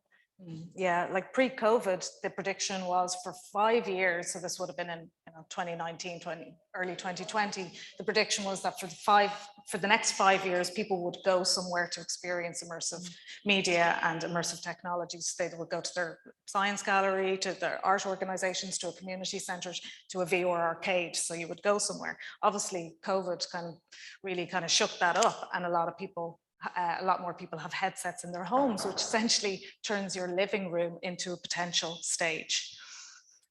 So speaking of stage, I think we're nearly out of time. A couple of questions? Brilliant. Okay, so we have time for a couple of questions. Yeah, go ahead. Yeah, I just had a question. Have you guys ever looked at gaming platforms to do your performances in? So, for instance, Fortnite recently had a rapper Travis Scott did a concert. He had 20 million viewers live just because he used that platform, and he was using volumetrics. They made an avatar of him, very realistic, and he had 20 million kids watching him at the same time. He made about £10 million just from that one performance, and he went for 15 minutes. That sort of thing. And the other thing is Roblox as well. Roblox is a really good platform to use to do your performances in, because the kids have already got that. They don't need a headset. They've got a gaming console, or they've got a PC, and it just gives much more broad. Have you thought of doing that as well?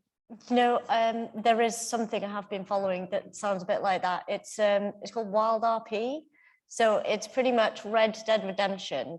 Somebody's taken parts of the game engine and rebuilt the entire game, but with all these bits of functionality, so that they can act out parts. So they've got like this server where there's just like, to be in this, you have to apply, you have to send in like an actor's reel and all of this, and you have to be like a certain caliber of like actor as well to do it.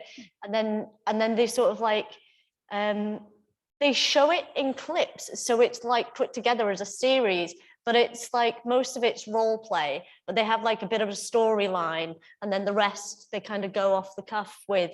But like some of the performers on there, it's kind of like, wow, this improvisation is amazing, and they make a gripping story with it, and it's all within a games engine. Awesome. That sounds great. I'm going to check that out. Joe, you might have some comments on. No, I do. Well, I do. I mean, yeah, but there's another gentleman wanted to ask a question. I'm just conscious time is running out. Yeah. Sorry, for the audience point of view, do you see a time where equipment will be available? So hard of hearing, for example, customers go to the theater and could attend a play that they could not hear otherwise, but read the subtitles, or making that accessibility to a wider audience at home or traveling, or that physical position doesn't really matter, but it's more kind of the technology kind of helping the art forms to be more accessible to people that do not have access otherwise. And where do you see that applying, even starting today? I think it's already happening, actually. I mean, there's a small number of companies, particularly in the theatre realm internationally, and I would include our own in that are playing with live performance in the virtual realm, but also including physical performance within that. So when we did our piece in the theatre festival, there was the physical performers in the room, there was also the virtual element, and then invisible audience. So we were limited in terms of number just because we wanted to be careful about the network. But I think once things get to a certain stage, we're going to be able to have live and virtual and remote happening simultaneously. And that's where I see is the exciting place. We just need good content though. Like there's a lot of kind of piss poor content in truth, like you need an actual writer who knows how to put dialogue together, who knows how to construct a story, who knows how to construct, it's something that people are interested in. You need good actors. Like it's not good enough to just go, I've got a headset and a mic, so I'm just going to perform it myself and write it myself. There's a reason why there are professionals in our field, frankly, and that make a living out of it. Not everybody can do everything. And just to tack on, we're thinking about just sticking a 3D 360 camera on the stage during our dress rehearsal for spring 2023 Barbara Seville and recording it. You know, we haven't seen many companies which have done that, but it means that we can then port that into VR. So then that can be broadcast and experienced in lots of different ways. Things like that, just throwing the technology into this and seeing what happens. That's the way we make these discoveries. Yeah, and I know the Audiences of the Future initiative in the UK is trialling a lot of these pilots to measure the efficacy. So for instance, the National Theatre do have AR glasses for accessibility and signing on the glasses. So yeah, we will see more. So that is, we're out of time. So there's so much creative experiences that you can try. Please come in and try as much content today as you can. This is a really great opportunity to get down and dirty with the tech, and please do talk to any of us about your projects. Thank you. Thank you.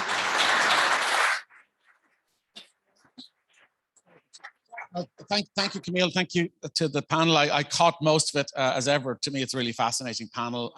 There's just so much opportunity here in Ireland, North and South, because of what we do as a nation, which is tell stories really well. And we also have an amazing technology base here in Ireland. So I don't see why combining the two shouldn't lead us to really great path of success in the future. And this conference is one of the things we try and do is showcase that and celebrate it. But you're absolutely right, Camille. There's nothing like trying the technology. So we're going to take a 30-minute coffee break. And in the room, we've got some nice pastries as well. I just want to acknowledge that this coffee break is sponsored by vStream, who are pioneers in creating human-centric experiences across multiple sectors, from sports to pharma, retail to tech. They use design thinking, creativity, and immersive technology to deliver groundbreaking solutions. And you probably have seen their stand. If you haven't, please make sure that you do visit their stand and all the stands over the day. So I'll see you all back here in half an hour. Enjoy the coffee break, everybody. And thanks, panel. Thank you. Thanks so much, guys. Thank you.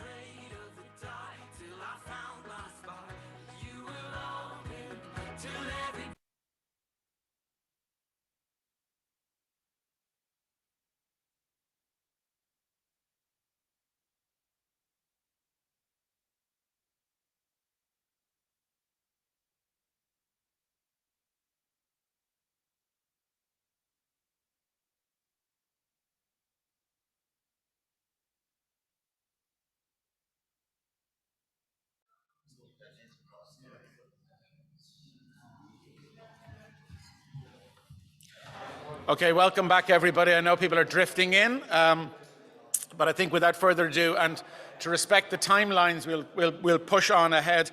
Let me introduce our next speaker, who is definitely no stranger.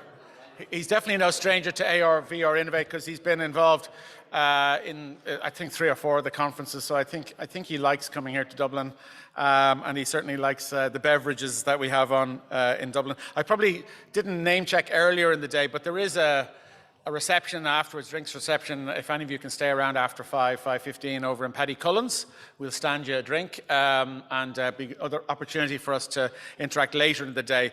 But without further ado, I would like to introduce James Watson, who's the CMO, Chief Marketing Officer of the Glimpse Group. Might be a group that isn't too familiar to people. I think it's fair to say he's relatively recently in the role himself, so I'm sure he'll tell you and share a little bit about what he does there. But James has been a regular and valued contributor to the conference in the past in previous roles that he's had, and really delighted that he's joining us today. He's going to be talking about metaverse mania is calming down, but is it leaving behind unrealistically high expectations of what the future holds? I'm really looking forward to hearing what you have to say on this, because I think that is the question at the moment in the wake of the hype that there's been around the metaverse. So James, the floor is yours. Thanks.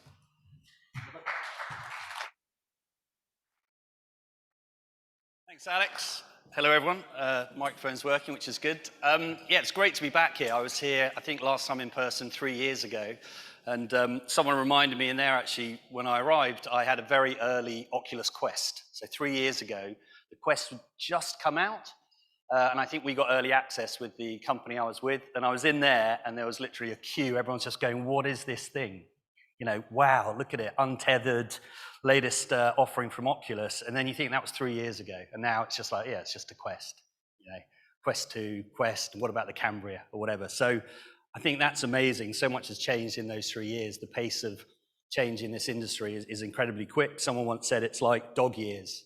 You know, 1 year in immersive tech is like 7 years in various other arenas. So yeah, very interesting, very pleased to be here. Just going to stick a timer on so I don't upset Alex and ruin his agenda even more than it's already ruined. But hey, so today, Metaverse Mania. Hands up here who thinks the term metaverse is overhyped. Stick your hand up if you think it's overhyped. Okay, that's definitely the majority. Some people who don't, it's always good to have a bit of a mix. So I have kind of a bit of a love-hate relationship with the word metaverse. You know, I love it because it has increased the profile within the immersive tech sector unbelievably, right? Since dear old Zuckerberg changed the name, you know, people are asking, what's the metaverse? I was in a cab this morning on the way from the airport, and the guy said, where are you going? I said, oh, it's a VR AR conference. And he goes, oh, you must be pleased with that Facebook stuff and the metaverse. And this is your cabbie on the way to the airport who's, you know, telling you that. So he wouldn't have been talking about metaverse 6 months ago, 7 months ago. So he's talking about it. So that's the good part. The bad part is all the hype around it. You know, there is so much hype around it, and I think that can be very negative. People's expectations are completely out of whack with what they can actually do, and that can then switch them off, right? So it's less about, okay, we're a bit excited about it, but if they then get disappointed and start to say that technology is rubbish, doesn't exist, or whatever, you then potentially lose that person for a number of years even. So that's where I kind of come in with a bit of a love-hate piece. Before I dive into it, I'm just going to give you a very quick background on myself, quick background on the Glimpse Group I'm the Chief Marketing Officer for. So I've been in the immersive tech sector for 10 years, which I'm not sure if that makes me a veteran or just old, somewhere in between. Managed to get into it, you know, through sort of experiential marketing, and then over the years I've moved into more of an enterprise space where I've recently taken up the role at the Glimpse Group. And Glimpse Group's a very interesting organization. You probably won't have heard about it because it's much bigger in the US. It's listed on the NASDAQ, but it's kind of an ecosystem of subsidiaries. And that makes it a very interesting proposition because they have AR solutions, VR solutions, Unity training solutions, everything. So it's kind of a gateway into a whole ecosystem of companies. And that's what makes it super exciting to me because we're not tied to one specific tech. We've got various, you know, different areas within immersive tech. So very interesting company. You will be hearing lots more about it over the coming months and years, and it will be establishing more of a presence here. So that's something to look forward to. By the way, my slides look beautiful on this screen, just absolutely beautiful. But you've probably heard that before, so I'm not going to make apologies for the slight bleach. So before we move into talking about Metaverse Mania and all the good, the bad, and the ugly that involves, I just wanted to put a couple of terms in your heads before we move on, which will help frame the discussion. Technoptimist, completely made up word. Use it, but be aware it's not real. But it's an interesting word, right? It talks about the fact that many people are hugely positive about technology. Most people in this room are probably technoptimists. There's nothing wrong with that. Most people are just really interested in technology and the positive that it can do. So that's good to a point.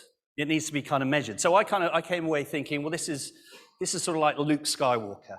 You know, I went down a real Star Wars analogy here because it's more interesting than being serious. Luke Skywalker, everything that's good, everything that's positive. So we got Luke Skywalker, which got me thinking. If you've got Luke Skywalker, is there a flip side? Is there a different term that's more your dark side, more your Darth Vader? So I went and had a little look at that. There is another completely made up word, not by me. So I've not made these up. These exist. People may even use them if they're so desperate. So a tech depressimist, someone who looks at technology and sees all the bad. You know, drones are invading our privacy and evil. VR is going to make us all isolated and miserable.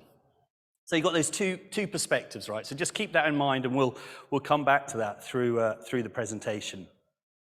You're not really going to be able to see this, but you will be able to hear it. So this is a clip from 1995 talking about the internet.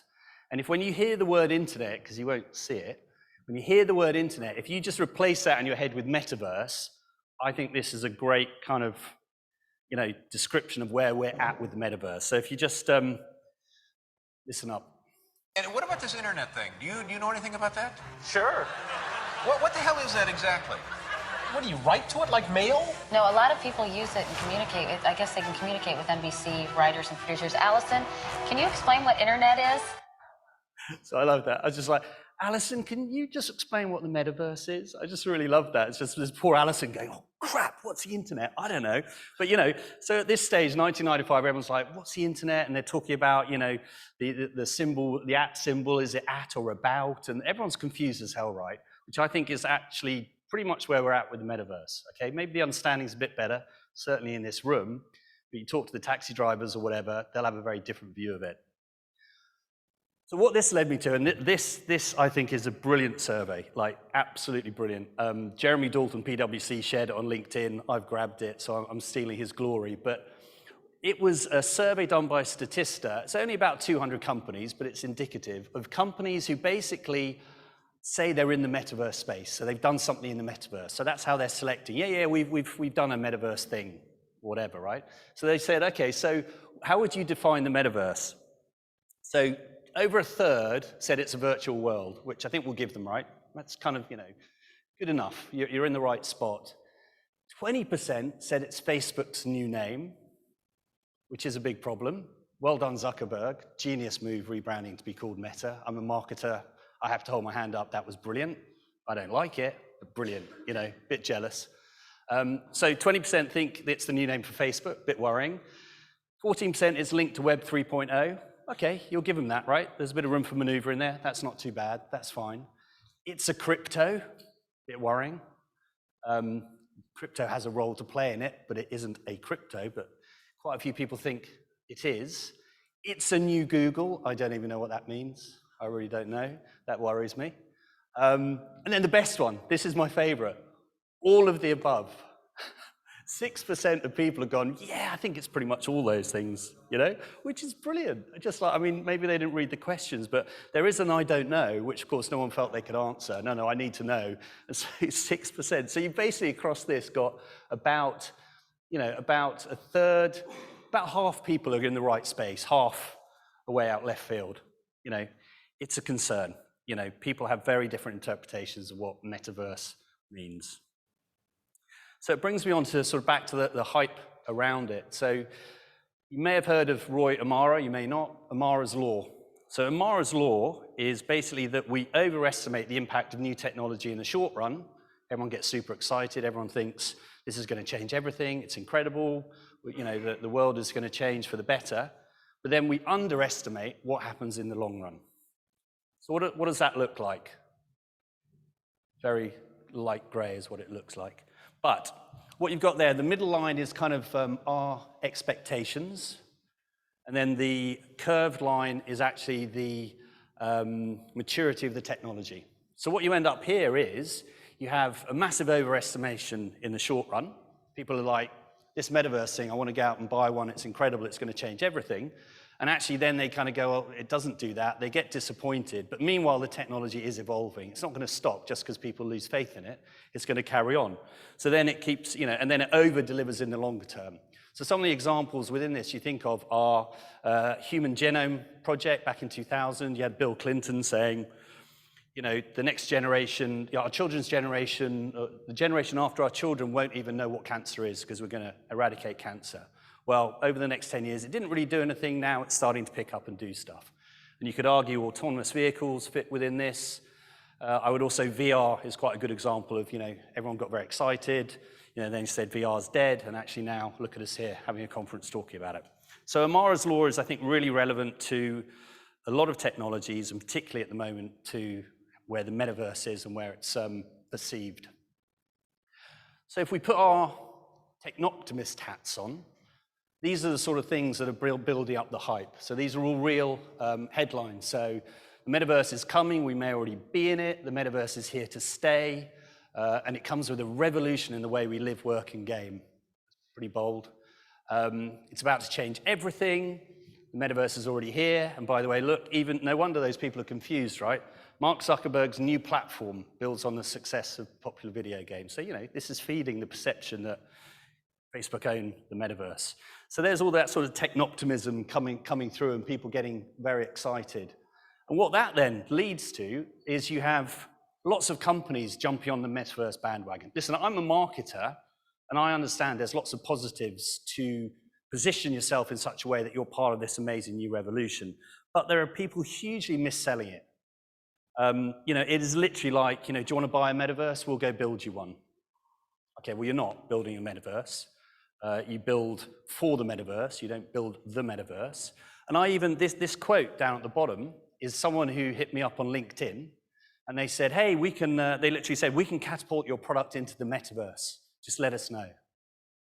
I was like, oh my God. And I went back and I said, so the metaverse exists? And nothing, didn't even come back to me, which very, very poor sales, by the way. You should at least come back with a bit of a, all right, fair dues, you actually know your stuff. I mean, if they looked at my LinkedIn profile, I'm kind of surprised they'd come and say that anyway. So obviously it was automated outreach and a bit crap.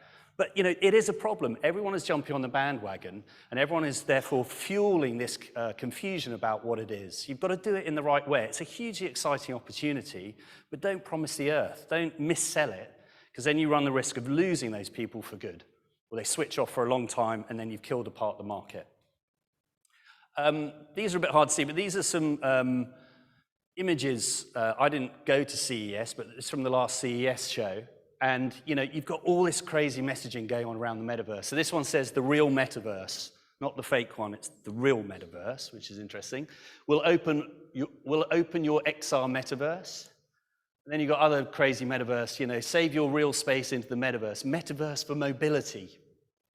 And then this one's connecting the metaverse into the real world. There's all this stuff going on out there that companies are pumping into the market because they figure if they jam the word metaverse into what they're doing. And I'm not saying you can't use it. I know there are companies here who will use it. I get it, but it's just how you use it, how you position it, so that you're not just trying to sell, but you're trying to educate.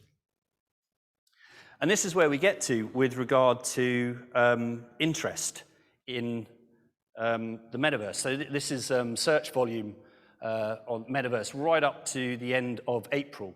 So, you see Facebook rebrands, everyone goes, what's metaverse? So everyone's searching for that. The search volume goes through the roof and continues for quite some time. People are still looking at it. And then once you get into this year, it really starts tailing off. So that is, an interesting point from the point of view, if you think of Amara's law, where are we at in that? Normally, that's kind of like a 10-year cycle of 10 years of, expectations being above what you expect, and then it catches up and crosses. Maybe we're a bit quicker with the metaverse. Maybe people are tiring a bit much quicker and moving on and thinking, yeah, it didn't really happen. Because then if you put your tech depressimist hat on, I just like saying those words because they're not real. I just really enjoy it. Tech depressimist hat, this is where you get to, and this is the really dangerous space, right? 78% of Americans think the metaverse is just hype. Well, it's not unreasonable. Why have people stopped talking about the metaverse? They haven't actually, but there's a headline saying they have, so people think that. No one knows what the metaverse is, and the metaverse, is it alive or is it dead? That's the classic for me, and that was in March. If you think back with VR and where VR specifically is at the moment, there's more of an understanding, certainly in an enterprise sector, it's doing things, right? So, but a year and a half ago or so, VR is dead was quite a popular headline, right? Oh yeah, it's just not worked. It's a bit rubbish. Maybe a bit longer, maybe with the Quest coming out, it's kind of pushed things on. So that's where you end up. Suddenly everyone's getting all negative about it and saying this thing isn't going to work.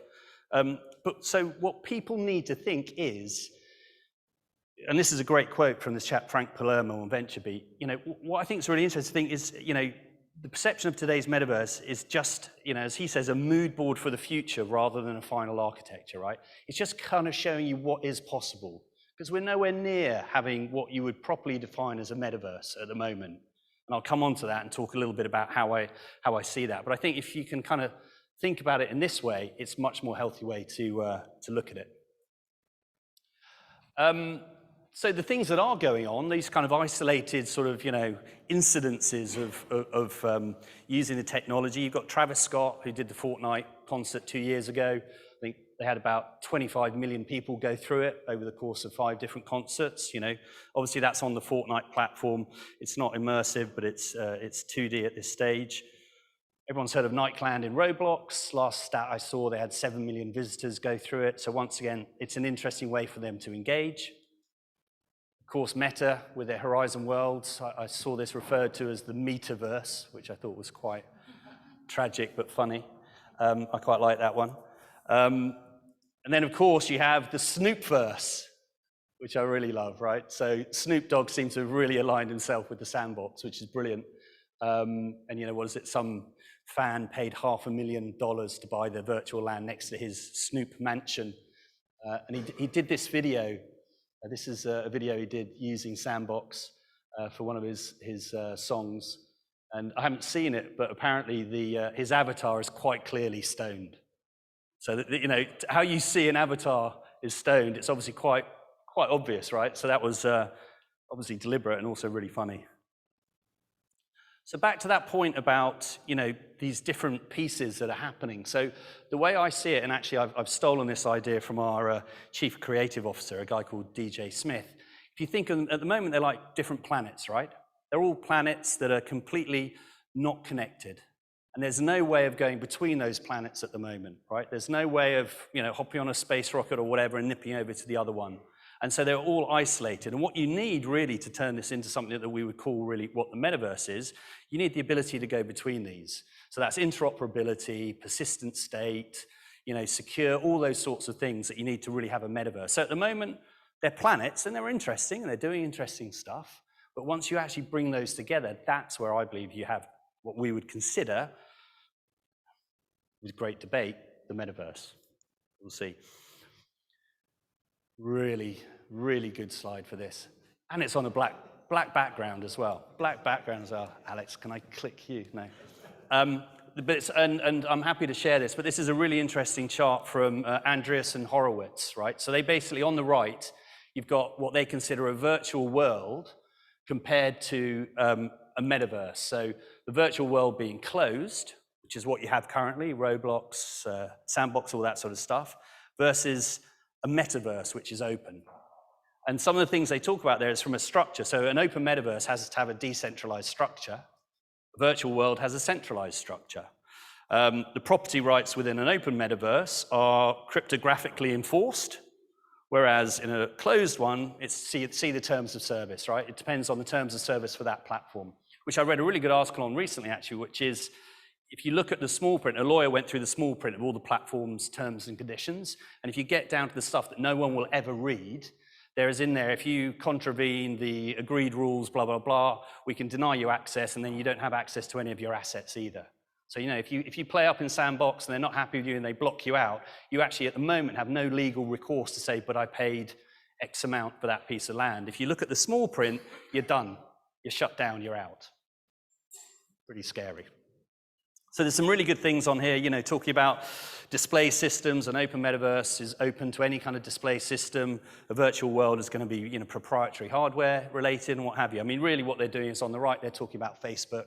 On the left, they're talking about their version of an open, proper, decentralized metaverse. But it's a really useful structure to look at. And as I said, I'm happy to share perhaps through Alex afterwards. And another dark slide that works out well is John Radoff. You may have heard of him, very interesting chap. He's come up with the 7 layers of the metaverse, which is really interesting. It's kind of looking at it from the bottom of infrastructure right up to how people are experiencing and what they're doing. And it's just a really good structure to sort of try and understand what are the different parts of the metaverse. How does this all come together? How do we try and unpack it? How do we explain it? So it's well worth a look. And this slide, you know, I'm an ex-ad agency guy, so I love logos. You know, logos just make me excited. This does scare me a little bit. There are more logos on this slide than I ever think I've seen on a slide, but you can just zoom in on it, probably would be helpful. But what it basically does is each of his 7 layers, so from infrastructure through to experience, he kind of outlines the key players in that area. And once again, it's really useful just to look at how people are categorized. It's subjective, of course, but it's really useful, and it gives you a structure, once again, to look at the whole thing. So I think that's quite good. And something, you know, we have to think about as well, something very sort of talking about that infrastructure. This is a quote from Intel that was in the press quite recently. The metaverse, you know, as the ambition, you know, it sees it moving forward, will require 1,000 times more computing than what is currently available. Okay, there are plans to get there or what have you, but that is the here and now. It takes 1,000 times more computing power than what's currently available. So you think back to everyone who's selling metaverses and what have you, well, we're not even there from a sort of functionality perspective yet. So, you know, you're not going to be bobbing around in space with Zuckerberg and his scary friends. So back to those terms. So technoptimist, of course, it's important to be a technoptimist. Be excited about this technology, you know, think about all the potential it's got. But what I would say is less Luke Skywalker, more Han Solo. So more cynical, be a pragmatic technoptimist when you look at these things. See the positive, but come at it from a practical perspective, which basically then kind of got me a bit overexcited. And I decided to come up with a new term, which is so long I had to put a hyphen in, a tech pragnoptimist, at which point I realized I was just trying to put tech in front of any word that I could find, and it was getting a bit silly, and I was perhaps a little fixated on it, so I decided it's time that I should stop putting tech in front of everything, but feel free to use it. Anyone can use it. It's open, decentralized, whatever. And there you have it. I hope you found that interesting. I'll be here for the rest of the day, should you want to have a chat at any point. And I hope you enjoy it, and thank you very much for listening.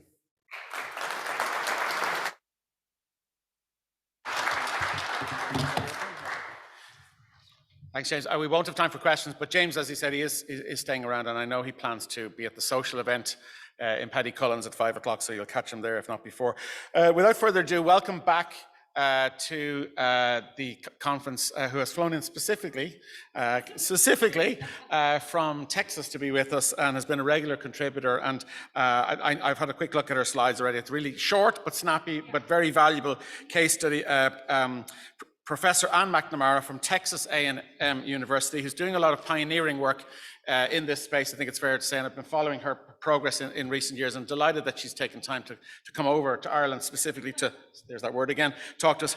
She's going to share with us an interdisciplinary case study, bridging academia and industry. And of course, that's of fascination to me and critical importance, that academia, we've lots of academic presence at the conference this year, which is great to see, from 6 Irish universities, I believe, and a couple in the UK, which is fantastic to see because we need more of this. Stage is yours, Anne.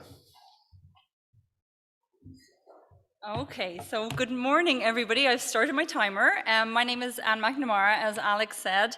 I'm a professor at Texas A&M University, which most of you probably haven't heard about, but it's one of the biggest state universities in Texas.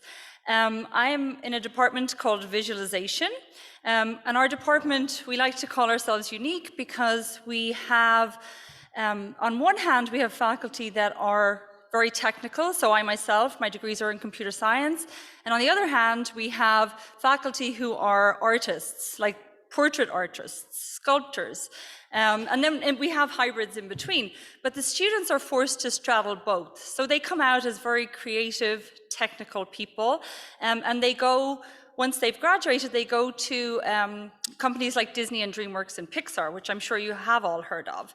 And I just was mentioning to somebody in the break that one of our former students just came back to visit us, Michelle Robinson. She was the character director over all the characters, so she touched every character in Encanto. So they go on to do really great things, and they're starting to realize, our students are starting to realize that the skill set that they leave our program with actually bodes very well for careers in AR and VR. So this panel that was here this morning with the artists and looking at the technical aspects of the art was just so exciting to me. And I feel like I'm not giving the talk that I thought I was going to give at all, but I'm just really excited to see that kind of work, because any one of those people that was up here speaking would find a home in our department.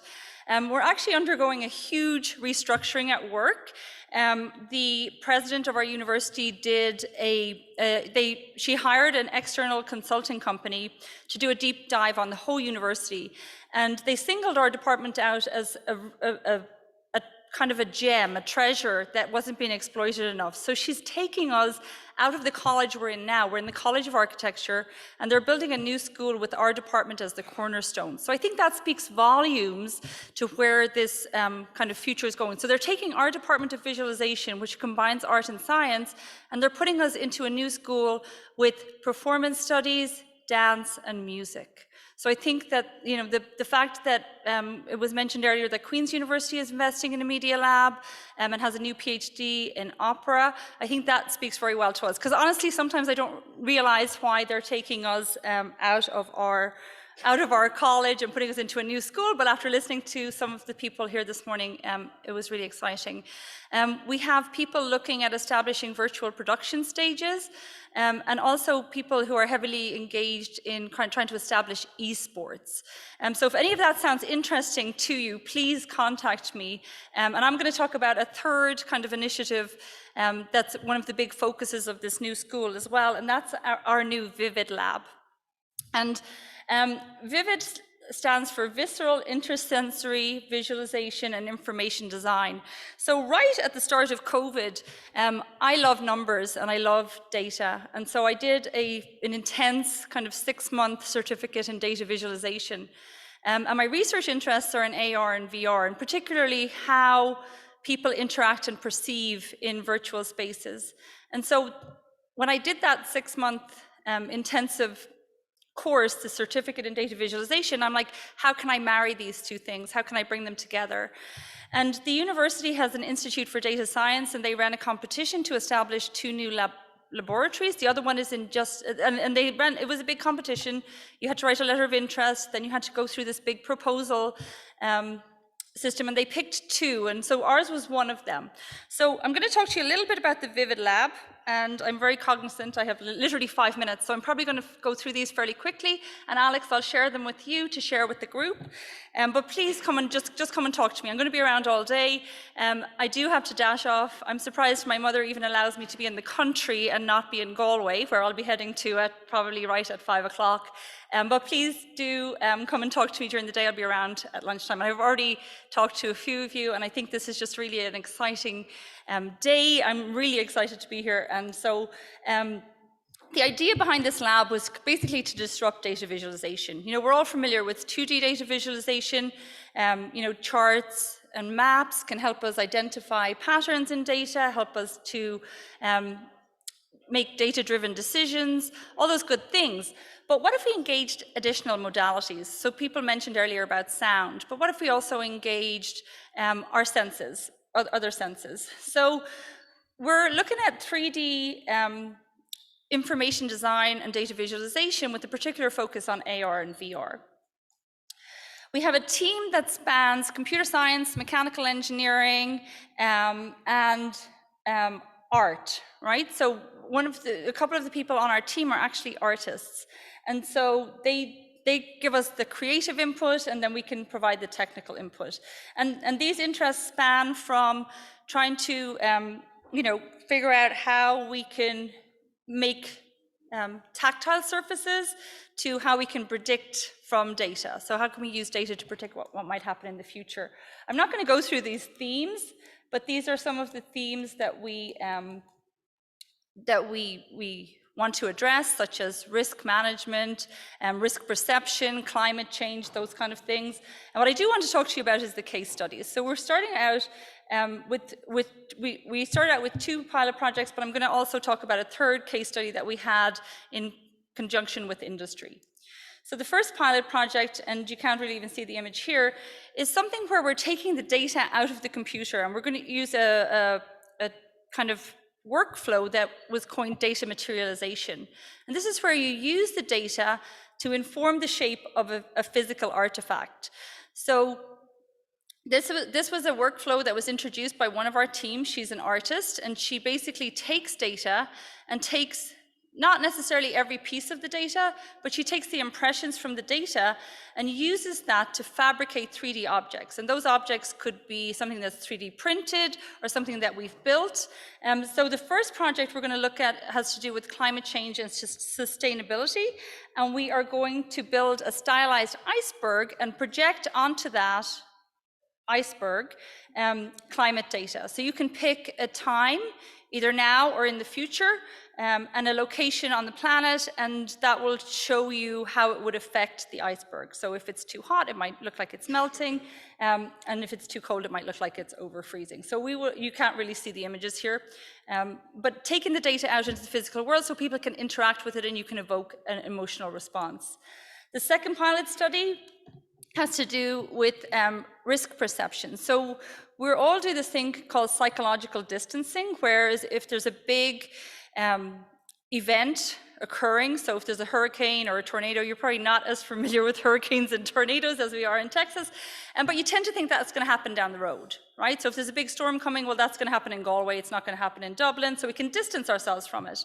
So there was a professor at the University of Galveston, or Texas A&M University in Galveston, which is about an hour south of us, and it's on the coast. And so he's concerned with sea level, and he wanted people to understand how the rising sea level could impact people in that community. And so he had a 2D AR application, and you can't see it here, but basically he had like a 2D stick figure and some blue fill to show where the sea level was. And so what we're going to do is we're going to transform that into 3D, and we're going to have actual water, so where people can be in AR and actually look around them and see the water and how high it would be on their body. And I know I just have like 1 minute, Alex, I'm going as quick as I can. The final project I want to talk about was actually a partnership with Passenger Inc., which is a company out of Austin. And they gave us some money to build a flight simulator. And what was really interesting about this, well, two things were really interesting about this. We our Department of Visualization partnered with the Department of Aerospace Engineering, and the students completely designed and fabricated the frame for the flight simulator. And I have a video, but I'm not sure you'll be able to see it, but I can show it. And basically we used the Vario headset, which is pass-through, which somebody was talking about earlier, so you can actually see your hands. And so we had physical controls that would trigger events in the virtual world. And so you're sitting in this frame in kind of a boring office room, and then you put the Vario headset on, and you can see your hands and actually interact with physical controls to fly the flight simulator. And we've actually had pilots try it out. It's supposed to mimic an F-16 flight simulator, and they actually were really impressed with it. So it goes back to Niall, who was talking earlier about flight simulators and how do we now evaluate this and know that it's good. So that will be the next step for us. And then, let's see, finally, I want to make sure that you all have my contact information. I have business cards with me, but we're very interested in working with industry and partnering with industry. I think that that's kind of really the way forward for us, is to understand better how to educate our students so that they're immediately useful for you when they hit the workforce. And I think with that, I can conclude. If you have any questions or just want to chat, I'd love to talk to you. I really enjoyed being here, and want to thank Alex again for pulling this all together and inviting me again. And my mother thanks him as well. He's not listening. Thank you.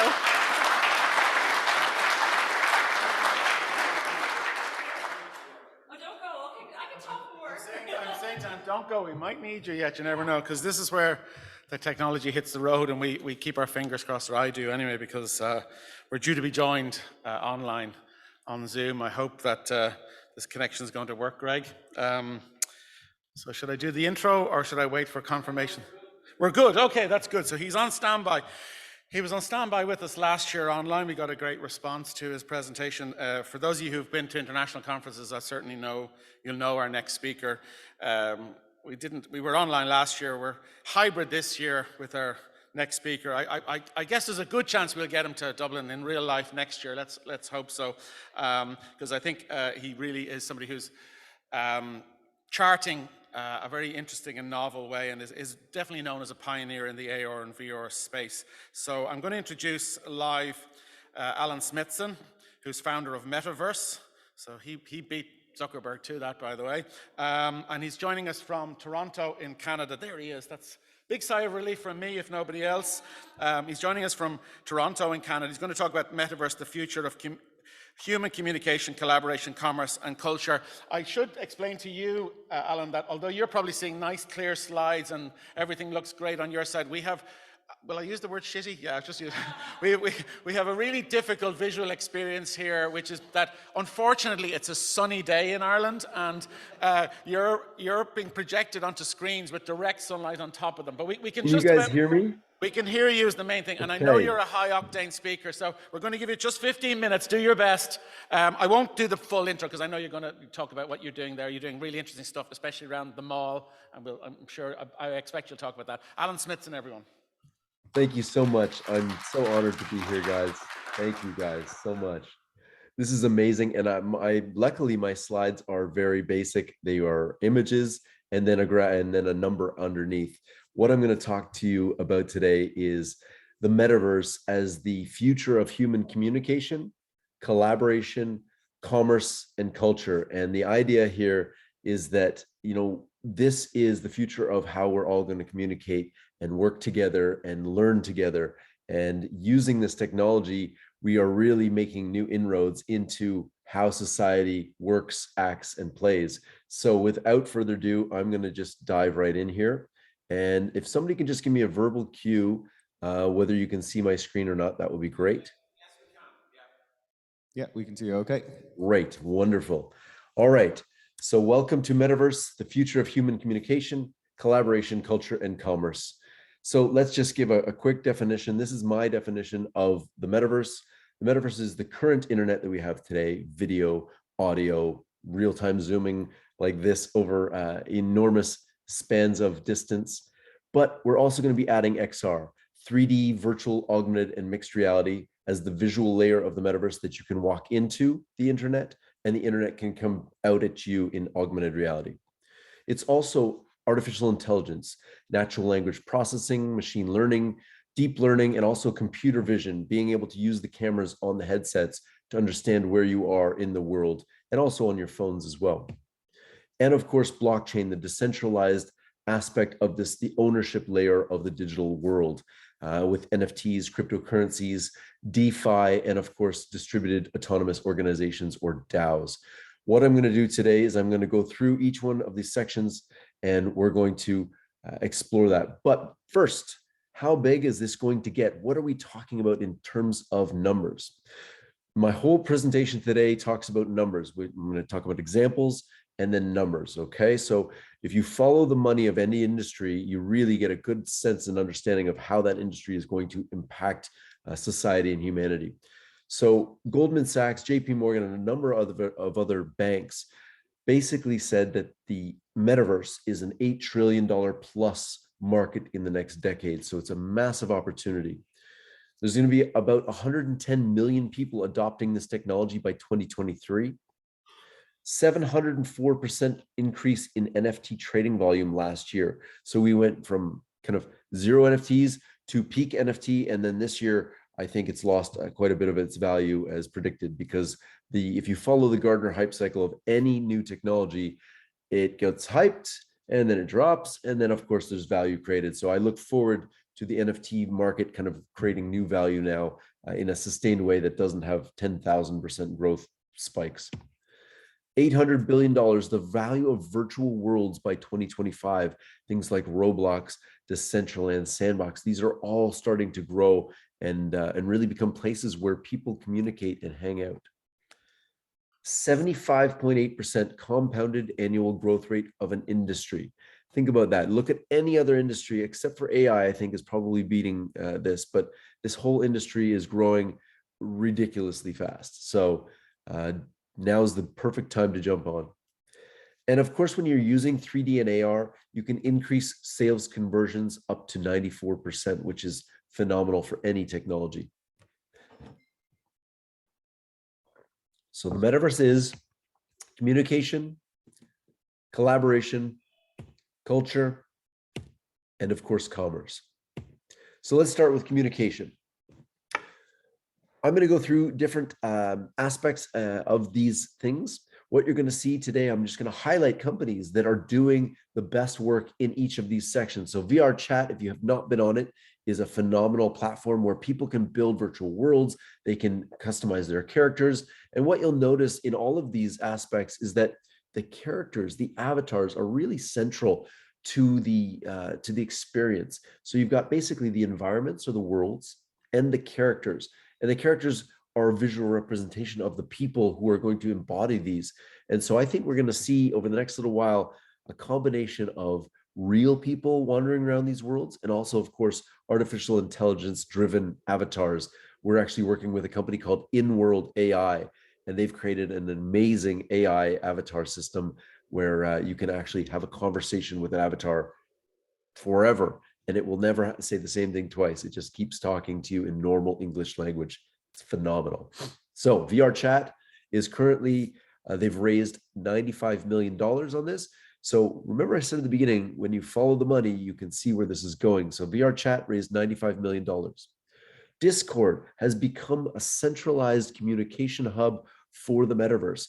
If you're doing anything in the crypto space, if you're doing anything in gaming, Discord has become the place where everybody gets together to converse, to learn, to talk, and to communicate. And Discord has a valuation of about $15 billion of their last raise. This is another really cool one. It's in 2D, but it's called GatherTown. And what it allows businesses to have little offices where people can show up, they can have this open. And so it brought back the water cooler conversations, the serendipity of going to work in an office, even for remote workers who maybe don't work together physically, but now they can digitally work together in a little space that's customized for the business. GatherTown, which has raised, they raised a pile of money at a valuation of $700 million. Rec Room is another massive success in VR. You can create your own virtual worlds, your own characters, and this one has a lot of, I think, millions of daily active users now. They're really, really crushing it, and their last valuation was $3.5 billion. Now, we can't miss, Meta's virtual world of Horizon Worlds. Meta has invested billions of dollars. They acquired Oculus, of course, in 2014, I believe, 2012, 2014, somewhere in between there. And they have really become the industry leader for VR. And so it's really keen to watch what they're doing. They've kind of anticipated investing billions and billions of dollars over the next 10 years to really build out their version of the metaverse. So Meta, as current valuation or their market cap is $510 billion, $500 billion. So they're a monster. Collaboration. So this is very important, how we can use these technologies to work together. And one of the things that you'll notice is that Animoca Brands, for example, has really pulled together a number of different brands under their watch. They've got Sandbox, they've got investments in Decentraland, they've got investments in all these, and what they're really building is a portfolio of IP, of intellectual property that is beyond just the one metaverse. It's actually building cultural icons for the future, and so this is really, really exciting. So the Sandbox last valuation market cap of Sand, which is their in-game currency, is $1.4 billion. And you can go to CoinMarketCap if you want to learn about any cryptocurrency coins. They have a listing of all the altcoins on there, from Mana for Decentraland or Sand for Sandbox. So CoinMarketCap is where I go to get these information for the market caps of digital coins. Now, here's another one, Axie Infinity. This is a play to earn model. And what they mean by that is as you play these games, you can actually earn money. And by doing that, you can actually earn real money, because you can take your in-the-game cryptocurrency and convert it to fiat currency and pay your bills with it. So this is a really interesting model. I don't know how sustainable it is, because there's been a kind of a peak and then a trough. So I guess we'll keep an eye on this and see whether this continues to be successful. They have a market cap currently for their AXS token of $1.4 billion. Now, this is Spatial. They had a huge update this week. They went from these avatars where they could meet people in virtual spaces and meeting, whether you're in a HoloLens or a VR headset or on a computer, you can meet your friends, you can work together. And as of this week, I think, they announced they have legs now. Woo! They worked with Ready Player Me to make legs on their avatars, and they kind of took it from the business office to the cool kind of place where they're going. So spatial is one to watch for sure in the collaboration market. They've raised $22 million. Another one that is interesting, it's not really collaboration, it's more just hanging out with your friends. Big Screen actually is the longest running or the most used VR app in the world, because people sit down on the couch, you watch a movie together. It doesn't require flailing your arms around.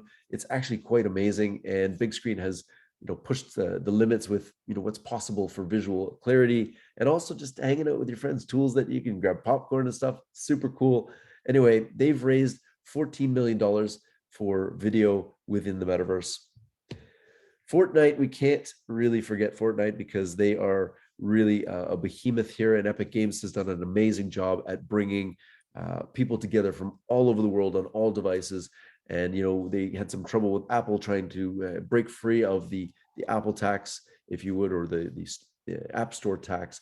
But what we're seeing now is people from all over the world, all walks of life, are joining in Fortnite, and it's become more than just a shooting game. It's become a creation platform, which is super cool. And the last valuation of Epic Games, they just raised $2 billion, $1 billion from Lego and $1 billion from Sony. And they did so at a $33 billion valuation. Roblox is, of course, a massive company, and Roblox is crushing it, as you can imagine. Kids from all walks of life are loving this because they're actively involved in building their own worlds. They can build assets, they can sell them. And this is another way people can make money. Obviously, this one's a little bit more difficult because converting from the Roblox world into kind of fiat currency is quite convoluted. But, the fun factor here is really what drives it forward. And Roblox's last market cap as of today, or yesterday rather, was $14 billion. It's down a little bit from its peak at about $40 billion about 6 months ago. But I think all the tech stocks in the world have really corrected themselves, because having 100x multiples of everything just didn't make sense. So I think the market has kind of figured itself out. It's really back to normal again. Everybody took a bit of a cut here in the tech world, but I think this is really good for sustained long-term growth, because what we were seeing was unreasonable and unattainable. Decentraland is another massive platform that is running on their own currency, and it is running on a crypto backend, and it is actually completely decentralized. So as you build things, you buy a plot of land, and then you can build whatever you want on it. You can have avatars of all shapes and sizes show up. The graphics are a little limited, but again, lots of fun. People are going in there. Brands are experimenting with this. I know JP Morgan had a showcase in there, and some other brands as well. So keep your eye on Decentraland.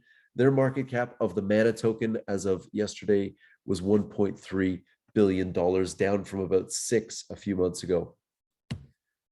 This is a free resource guide for everybody here. This is a resource guide called xrcollaboration.com. This was a partnership of Metaverse, our company, Metaverse, spelled METAVRSE, Deutsche Telekom with Terry Schussler. Thanks, Terry.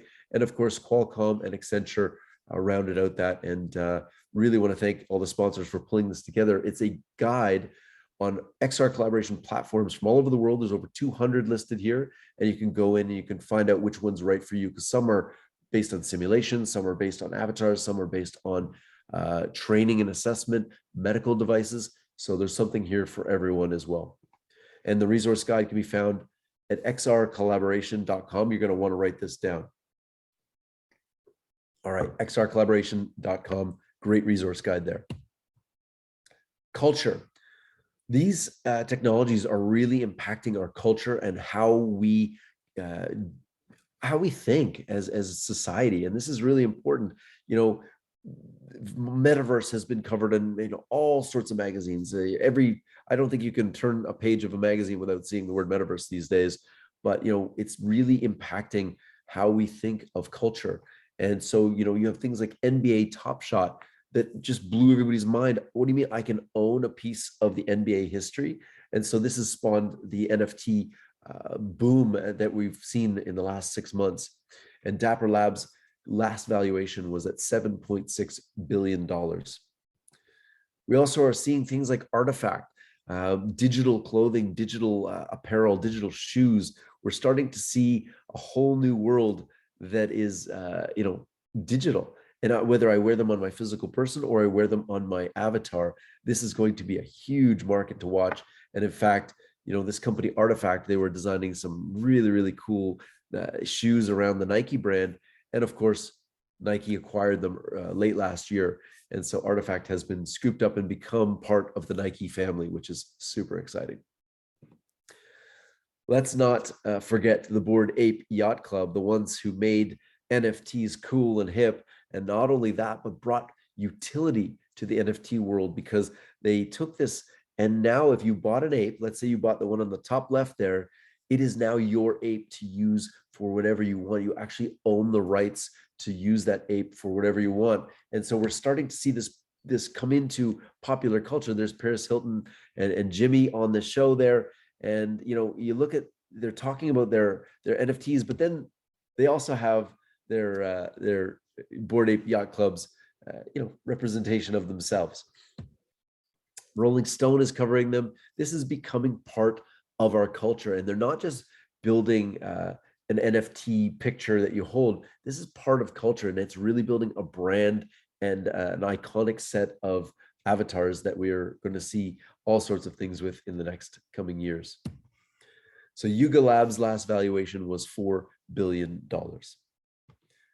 Now, art is a way to really touch people in culture, and Beeple's Opus, which is 5,000 days. He never missed a day. Actually, recently, a couple of days ago, he missed the first day in 15 years. He missed posting before midnight, and so he was kind of shattered. But anyway, Beeple painted 5,000 digital pieces of art over the course of 5,000 days, and this sold at auction through Christie's for $69 million. And I just think it gives us this kind of understanding that artists now have a way to capitalize not only on the initial sale of their art, but on subsequent sales, because you can set a percentage. So every time a piece of art is sold in subsequent, the artist gets paid, or their estate gets paid additionally on those additional sales. So this is really exciting for artists, because they don't just get paid on the initial sale, but on subsequent ones as well. So Christie's sold that Beeple auction for $69 million, which was the largest NFT sale and digital asset sale ever up to that point. This is a company called The Fabricant. They are building digital clothing so that you can represent yourself in all sorts of unique and fun ways. And they've got a really cool fashion sense. They're just over the top with their beautiful fashion sense, and it's all digital. So you have the sustainability of not having to make the clothing. You don't have to physically make it and ship it and bring cotton in. If people can get their fashion on in their avatars, you can save a whole bunch of money and time and environmental impact by not having physical goods. And The Fabricant has a whole studio and marketplace of all the things you can buy. Super, super cool. They've raised $14 million under The Fabricant. Now, Ready Player Me is the company that is putting avatars on the map.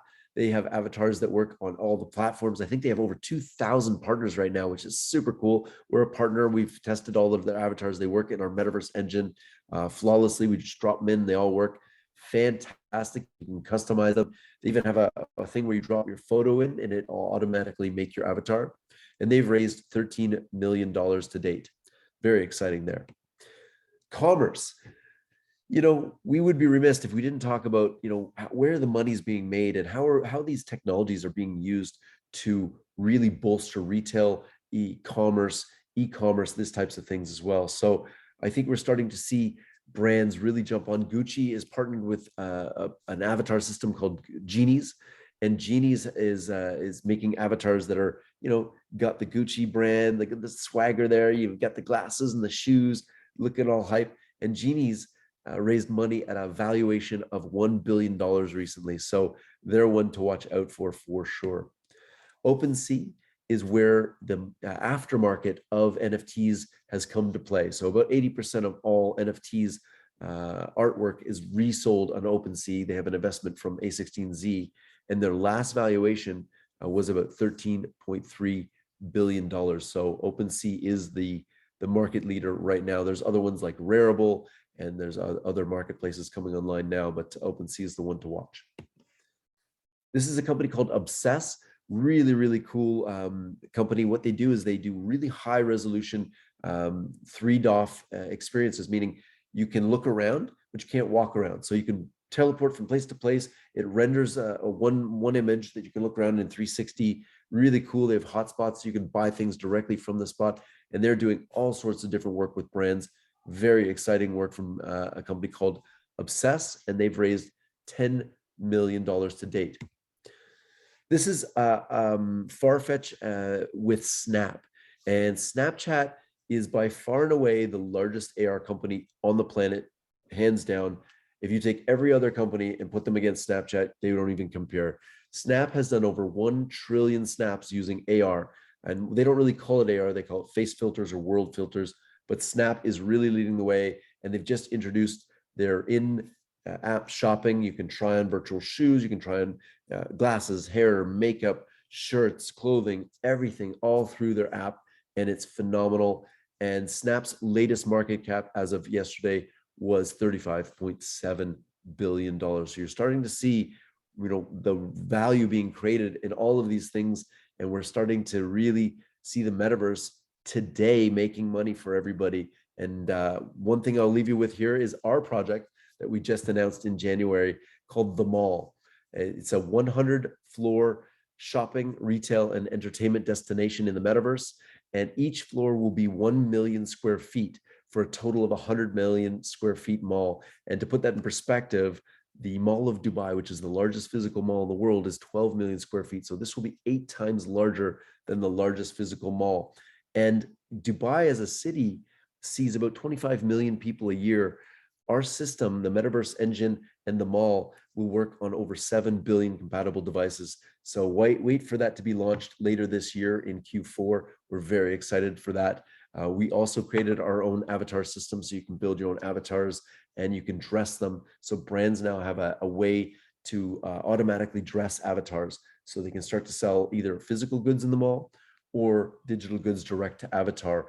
And we'll be accepting fiat payments, crypto payments, and all sorts of different cool things are coming. Concerts are going to be in there. It's going to be incredible. So with that, we are accepting private sales. Each floor is being sold at 1 by 1 right now, and the prices start at $300,000 for that.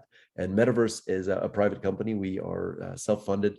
And so with that, I want to just say, if you're interested in the mall, it's themall.io. And I want to say a huge thank you to everybody here for putting up with me for this long and having me in Ireland. I think next year I will most certainly have to come there. Thank you so much, everybody. Thank you so much, Alwyn. We got a few hands in the room there. I think people want to know, the one slide we didn't see was what's the valuation you put on the mall? The valuation of the mall, because we're a private company, we haven't taken any investors. Adjusting. Okay, I think it's one to watch, definitely. And I think this time next year you'll have a lot more to report. And I think there's going to be an Irish version of the mall, isn't there? So we'll be watching out for that. Of course. Yeah. So look, without further ado, Alan, thanks again. Signing off. We'll look forward to seeing you in Dublin next year with Julie, I think, who's going to join us virtually later in the day. Okay, super. Amazing. Thanks, Alan. Thank you, guys. Thank you, everybody. Thanks so much.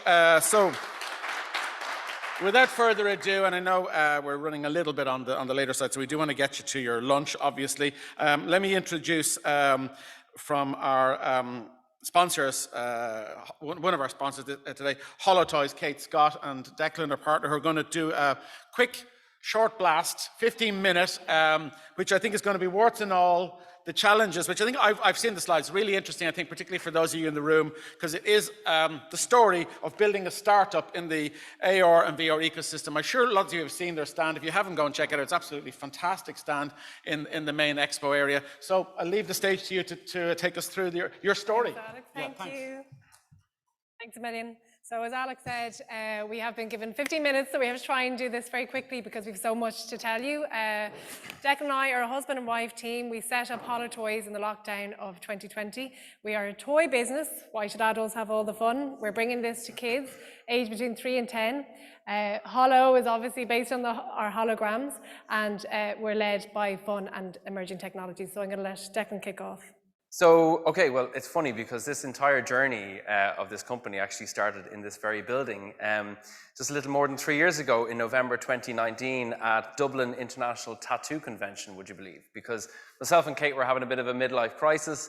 We wanted to get a tattoo and we were kind of creative and we were like thinking about how could we do it a little bit differently. And at the time there was an app around called Skin Motion. Not sure if anyone you ever heard of it, but it allowed you to be able to hold the device over like a sound wave tattoo. And because it was initiated through graphics, it basically allowed a voice over to be played. So it was able to maybe hear your son saying, "I love you, daddy," or whatever like that, right? We never got the tattoo, but what we did do is on the way home in the car, it did kind of start a very interesting conversation. And the conversation was all around, you know, how could technology kind of help such a creative industry like tattoos? And we were like, maybe it mightn't because it's, you know, adults, are they really gonna do it? And then we were like, but one group of people would do it and that's children, but you can't tattoo kids. So we were like, or can you? And that's where we were like, well, temporary tattoos is something that you could like spring to life. So with that, through research on the way home in the car, we basically found a company based in Baltimore in the United States that basically did exactly this. This is Skin Motion. Yeah, so this is Skin Motion. This is a quick demo. I'm not sure if you can see it on the screen there, but it just shows how you can literally simply hold the device and the voiceover comes alive. But through our research, we found that there was a company based in Baltimore and they actually created a concept of this. And they use it in a way to be able to kind of market their own agency. They use it to be able to, like in the same way that you would hand out a business card, they basically handed out tattoos at conventions such as this to be able to showcase their talent. But we approached them with basically a vision that we had around how we could actually scale this and use AR in the toy industry. And then that basically allowed us to be able to take that as a concept and we brought it to the world's largest toy fair, which is Spielwarenmesse over in Nuremberg in Germany. And we did that in January of 2020. And we stood there at a fair for 5 days, not knowing anything to do with the toy industry previously, but we did it anyway. And what we found was the reaction to what we had on our stall was just immense. And it was the reaction from that fair that inspired us to literally leave our roles of over 15 years in terms of our day jobs and actually pack it all in and focus 100% of our time and effort on actually creating a business with our partners over in the US and to be able to build this out. So that was our stall in Nuremberg in Germany. Again, it was like a 4x3 stall, similar to the kind of space that we have out there. But again, it allowed us to be able to talk to toy industry experts and showcase what we had in our arsenal. So after that, we met some really cool people in Germany and they invited us to go to New York. So we said, okay, we'll go to New York. And we went to the toy fair over there. And it was just amazing to walk into a toy fair in New York and just see all the biggest toy brands that we all recognize and see how they're sold. It was a really, really exciting time. And when we were over there, we went to our partners' offices in Baltimore, Balti Virtual. We all sat around a table, all shared the same vision, shook hands, and basically that was kind of when Hollow Toys started. We came home very quickly. As the Taoiseach was announcing the first lockdown, Declan, who was not in any way a DIY man, painted our living room, and we set up Hollow Toys in our home office. So this is where we do all of our business from. These are the founding team members. So there's myself and Declan, who are the only kind of full-time workers in the business at the moment. But we also have our co-founder, Paul Cosgrave, who's been a long-time friend of ours as well. Will G and David Thompson, who are from Balti Virtual. So together we founded this business, and from there, Hollow Toys was born. So as with every business, you need to be able to solve a problem, okay? And the problem that we kind of saw here when designing this business and really kind of looking to how we can scale this out was the fact that, 99% of engagement with AOR today is really done through, the likes of the social channels, the likes of Snapchat, you've already seen it in the last speaker, the likes of Instagram, the likes of TikTok. But the problem is, to Kate's point, why should adults have all the fun? Because those platforms are simply not safe playgrounds for children. And they are only a swipe away from content that's inappropriate for their age. Okay, so that's number one problem, because if you have a child who does love AR and that type of technology, there's lots of apps in the App Store, but they only offer a digital-only experience. Now, as parents, we have designed this business with our parents' hat on because we don't want our children, and we have children who's basically 6 and 8 years of age, so we can see it firsthand, and we don't want them to lose touch with the physical world. Okay, so, and because of that, the toy industry needs physical toys. They need tangible products to be able to sit on a shelf that everyone down to the shopkeeper on the high street basically earns a margin of, and that's why the toy industry works so well. So we kind of took insight from the patterns of play and the fundamentals of play and what makes a great toy. And we could see that, it is the enjoyment of the physical interaction with a toy that actually makes a toy great. And if you look at even the likes of a jigsaw, the fun that you have playing with a jigsaw, using your motor skills and the development need that you need as a child to be able to build that jigsaw, put the pieces together, but then to be able to then enhance that jigsaw and augment it in a digital world, basically it improves the entire experience and makes it much more modern, but also makes it in a way that's more relevant to children today. So the solution that we came up with was basically to combine AR technology with traditional toys to enhance them and augment them in this new way. And now we can do this away from the open web, away from the social channels. So we are Kids Safe certified, which basically means there's no bad stuff in their app. We don't take any data in terms of email addresses. There's no in-app purchases. We don't advertise to children through our app. It is simply a point and shoot device. And also now the toy industry can sell physical products that appeal to a digital native audience. So that kind of forms our whole belief system around Hollow Toys and why we started the business, because basically what we are doing is we're leveraging new technology to enhance children's play and learning experience. So what we're doing is we're bridging the gap between the physical enjoyment of a toy and how you can digitally enjoy that, the digital play. So our vision is to create and own an AR category in toy that does exactly that, bridges that gap between the physical and the digital. So who are we talking to?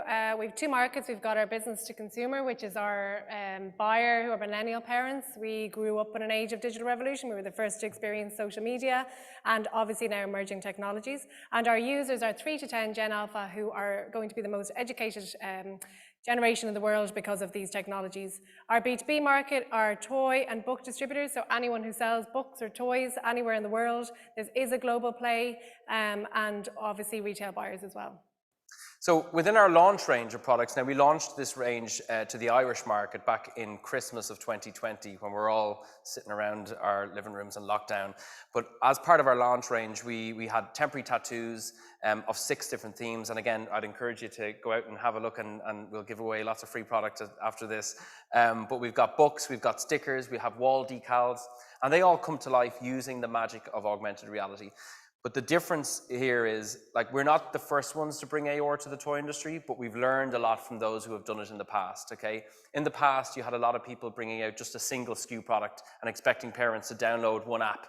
It's too much of a clunky experience, and then they had to import, put in their data, their email address.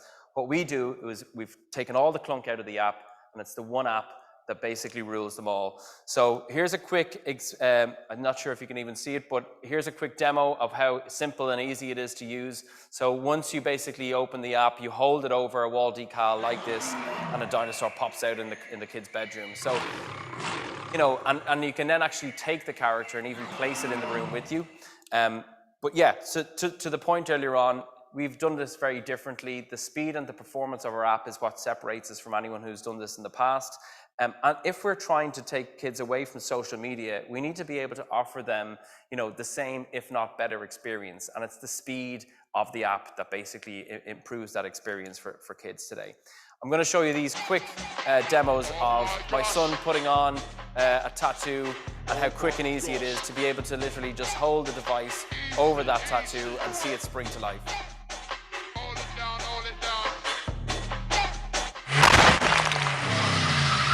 So as with all our animations, They come fully loaded with sound as well, just to give it that much more of an immersive experience for the child when they're actually looking at this through the point of view of the phone. And with our books, they're not only a visual experience, but also an audio one too. So it actually reads the book for the child as well. We call this guy a plesiosaur. He's got a long neck and a small head. All of that movement actually is initiated as well by the user being able to swipe up and down on the screen, and there's 5-point interaction as well. We have 3 books at the moment and they're all educational. We're growing this range at the moment as well. So also we have a function where you can actually tap and place the character in the room with you. With the toy industry, I mean, it's just drenched in character IP. So there's nothing more special than being able to actually get your favorite character, whether it's one of our own or some of the world's most well-known characters, and be able to place them in the room with you, do a full 360 tour of the character, you know, and even like my daughter here, Emily, she loves unicorns. She's able to get a, you know, video and photographs of her standing beside her favorite character in her bedroom. And there's something quite special for that, for a child to be able to experience characters in a way that they simply have never been able to do before. So yeah, basically this brings us up to January 21. Again, we're all still locked down and trade fairs weren't happening, okay? And trade fairs are really, really important to the toy industry to allow you to be able to, you know, showcase your wares, but also grow as a brand. But what we did was we were quite creative. Well, Kate was creative because she's the creative one, and she basically designed a presentation through Instagram Live, and we used Spielwarenmesse, the Toy Fair's Instagram channel, to be able to project this out to all of their followers. It was as a result of us showing what we had that Nickelodeon actually contacted us after that, and they basically said, look, we love what you do. This is the AOR we've been waiting for. So they basically said, look, you know, here's our 3D turnarounds of our characters. Can you develop animations that basically come to life in the exact same way that you've done it already with your own? So that's exactly what we've done. We've just created a pack of 10 characters as part of our tattoo range, and as also as part of our sticker range. And here just a quick glimpse of how cool they look when they actually do come alive, because, you know, they are cartoon characters that everyone knows and loves from the TV screen. And the commentary from Nickelodeon is that not only have we captured the likeness of them, but actually the personality of the pup as well. And that's what AOR again does, because it allows you to be really able to play with the characters. And again, here's just a few more examples of the type of characters and the quality of the animations that we're producing. So now kids can have tattoos of their favorite characters, place them in the room with them, take photos, videos, and it's just a completely magical experience for them.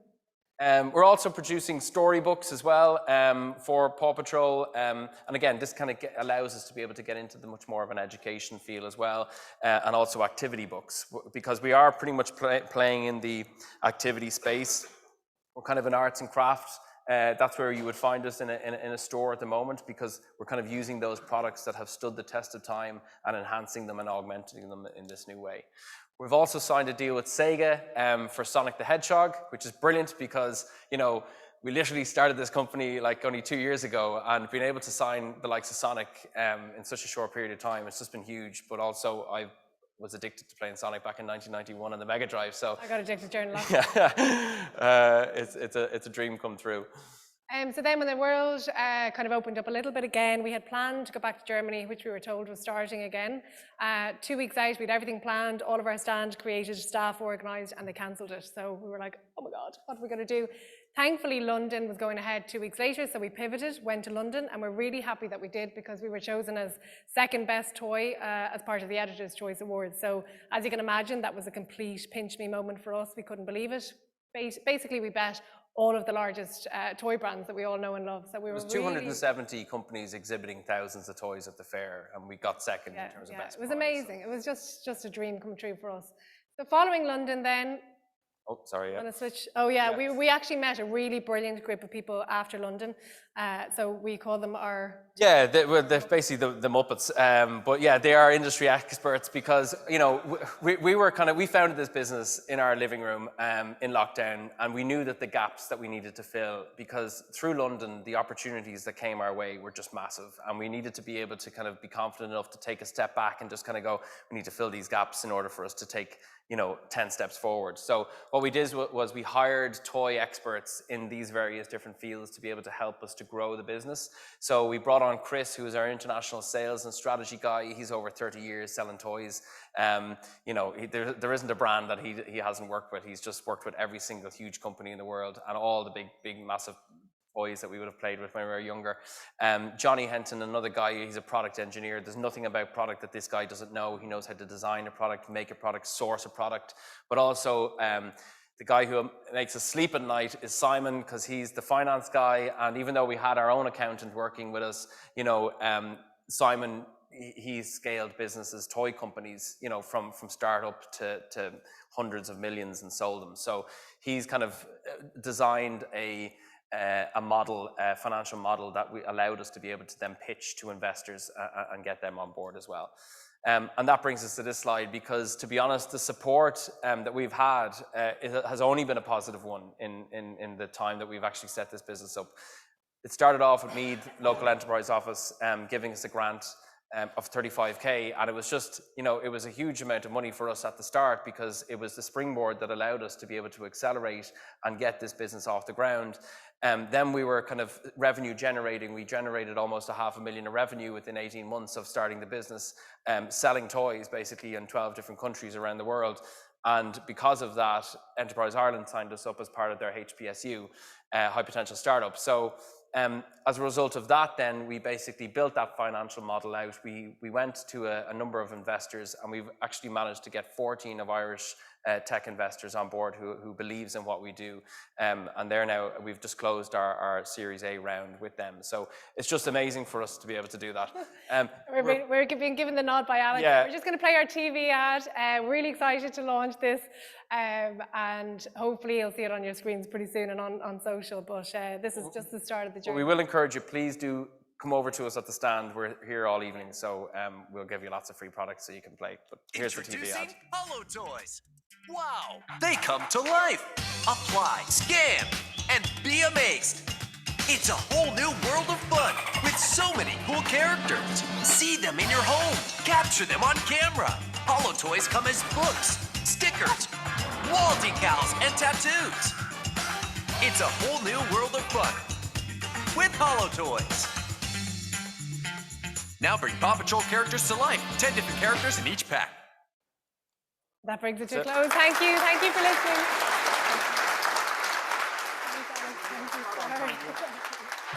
Thanks so much. They were spot on time. I think we've seen the future there. I mean, I've no doubt this is a company that's going to be one of the trailblazers in AR and VR in Ireland. So it's a privilege to be in this relatively small audience to see how a brand that we're going to hear a lot more about. I'm really excited about that. So to our presentation before lunch, I'll talk to you a little about lunch in the break, just to say it is a paid lunch, and do please try and stay in the hall. There is a concession down the end for you to do so. Our next presenter is very close to home to me, and I'm delighted that TU Dublin again are supporting this conference in a very concrete way, and will do so in terms of a case study presentation. I'll let them introduce themselves in a moment. A trick I learned was that when you're presenting and you're just before lunch, it's a really dodgy slot to have, because people's main thoughts are, when will these guys finish, blah, blah, blah. Here's a promise, because they've agreed to this. At 1:05, I know it's not 1, but at 1:05, they're finished no matter what. So give them your full attention. I'm coming up on stage to stop them at 1:05 and have your lunch. Okay, off you go, guys. And just to let everyone know, I am absolutely starving, so we'll keep to that time. So my name is David Gardner, and I'm from TU Dublin Open Labs. First thing I'd say is I'm delighted to be here. The second thing I'd like to say is that TU Dublin Open Labs is delighted to be a partner of the 2022 ARVR INNOVATE conference. So about 4 years ago, I sat down with my team, the Technology Transfer Office within TU Dublin, and we came up with a new initiative called Open Labs. Now, the purpose of Open Labs was to lower the barriers for industry engagement so people could come into the university and collaborate with us, offering the world-class facilities and expertise to industry, and really open up those conversations with our researchers.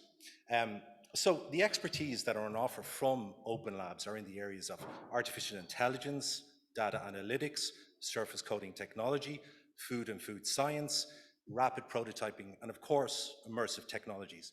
So around the time that we came up with this initiative, Open Labs, I sat down with a lecturer within the university called Brian Vaughan. And Brian Vaughan had expertise in the area of immersive technology. So we created a new lab and we offered those skills to industry.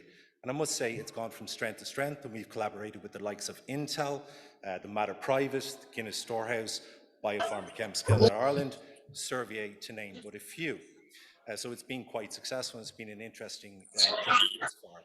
So today I thought it might be interesting to invite one of our clients, Brendan Kellett from Biopharmachem Skillnet Ireland, to talk about a collaboration. What's interesting about this is it's recently been nominated as a finalist in the Irish Pharma Awards, and I think it's a good piece of work. So before I hand over to Brendan, I must say, if you are interested in collaborating with the university or talking about various funding options that are available from the state, such as Enterprise Ireland, and ways you can collaborate with us, please do call over to the stand and say hello. So without further ado, let me introduce Brendan Kellett from Biopharmachem. Thank you. I promise 1:05 is the time, and the plan here was to talk for 10 to 15 minutes. I don't know if many people know about Skillnet Ireland if you interact with your industry Skillnet, but it is a way of saving money in training. So afterwards, you know, if you're going to spend money, if you're trying to organize training in your organizations, try and use your Skillnet and save some money. My whole, not my whole, but a lot of my working life has been in manufacturing in biopharma, and a lot of that has been in training. And they're very high-tech industry when it comes to medicine. They're extremely low-tech when it comes to training.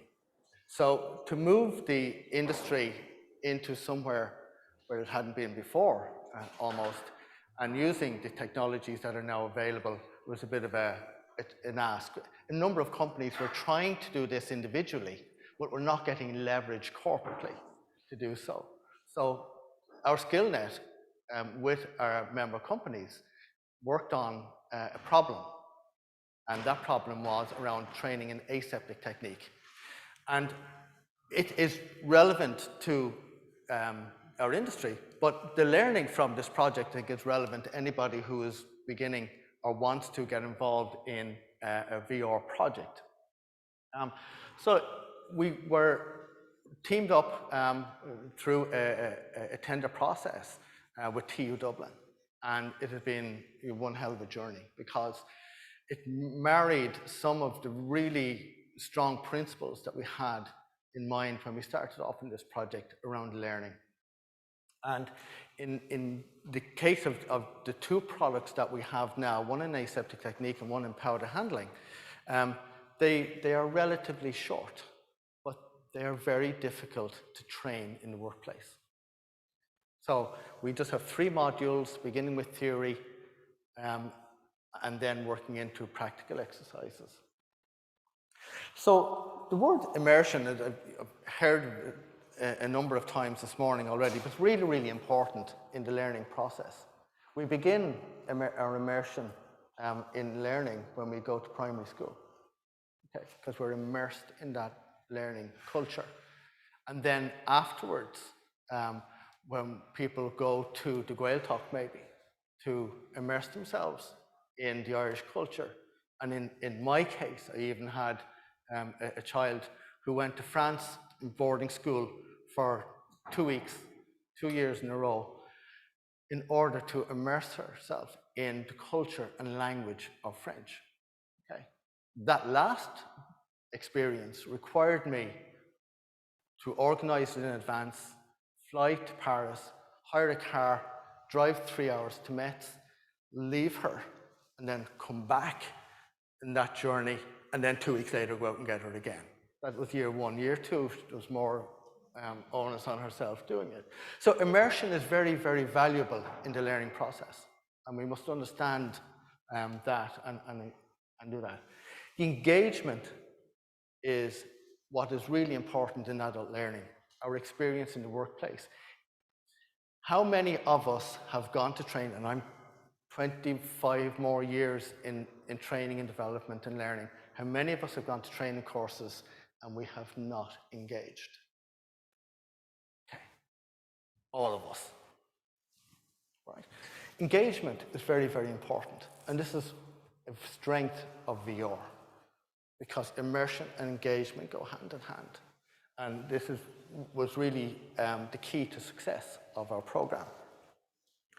So look, we decided that we would try and build, or would build, this program.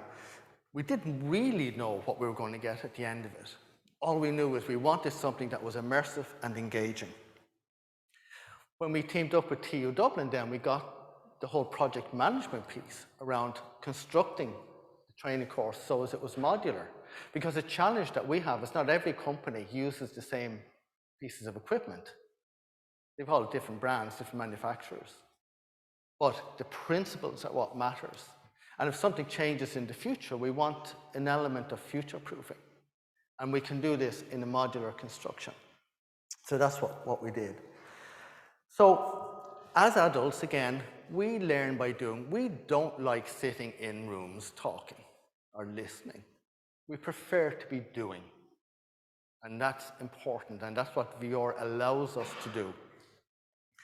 We can recreate, and we did recreate, the workplace environment up to the sounds that are in the workplace that people will hear and might be alien somewhat to them. Like we've heard the beeping in the hospitals of the equipment in there, and it's a bit alien to us, you know, who are not in that kind of a culture, in that environment.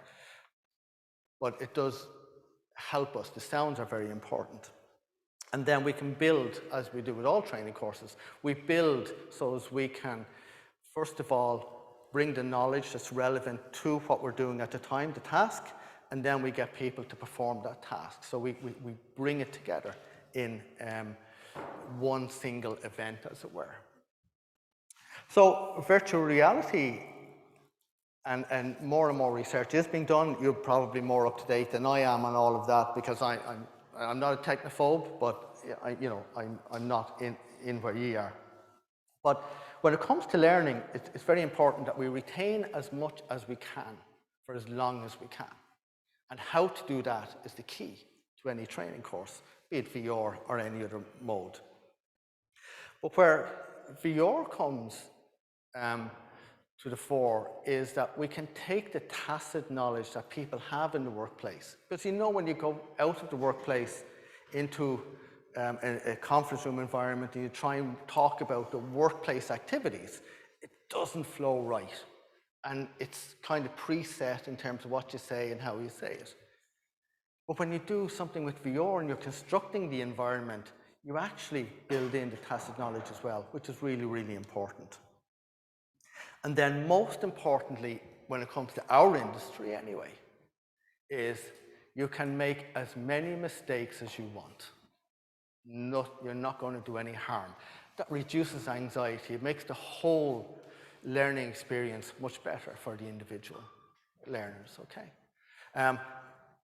We picked aseptic technique because of the risk to the product. In biomanufacturing, it is not unusual to have one batch of product which is valued in excess of 1 to 5 million euro. It takes 16 to 20 weeks to get that far. You don't want to contaminate it the last minute and have to pour that down the drain. Okay, so this is a very high pressure environment in a way for an ordinary operator. So it's the value of VR in this case is really, really high. So what we did was we then moved to look at a second project, which is around powder handling. And what's happening now in manufacturing when it comes to the chemistry side, so the aseptic technique is on the biologic side where you're growing cells. On the chemistry side, we're all used to taking our 200 milligrams or 400 milligrams of Nurofen or paracetamol or whatever it is. And the new products that are coming out now from a chemistry perspective, we're going to take in doses of micrograms. So the volumes are lower, but the potency is much greater. So now we have to protect the individual from the product. Okay, this is where our dust handling experience comes in. And it's very important that we can do that. So we can use these models to make it real to people as to what can happen, because you're talking about particles of dust that you can't even see and how it gets into the body. And this whole 3D element is really, really positive. So what we've constructed are rooms that people go into, the trainee goes into. This is a typical knowledge room, it has 3D piece in front that moves, and then you have descriptions in the back. So people are getting the knowledge. We have another room that people go into and they do Q&A. And then they go into the workplace and they perform the activities. And that's the way we have constructed it. Relatively short programs, to the point, but they are bringing people into the environment in which they will work in a much safer way. We can't really see what's going on here, but there's kind of a 3D image there going through the steps of gowning. So the instructions are on the wall. They go through step 1 up to step 9. And they learn that process, okay? They don't actually get dressed. So this one is they're moving vials. And in here, you'll see the background. The information is there. They'll do something wrong.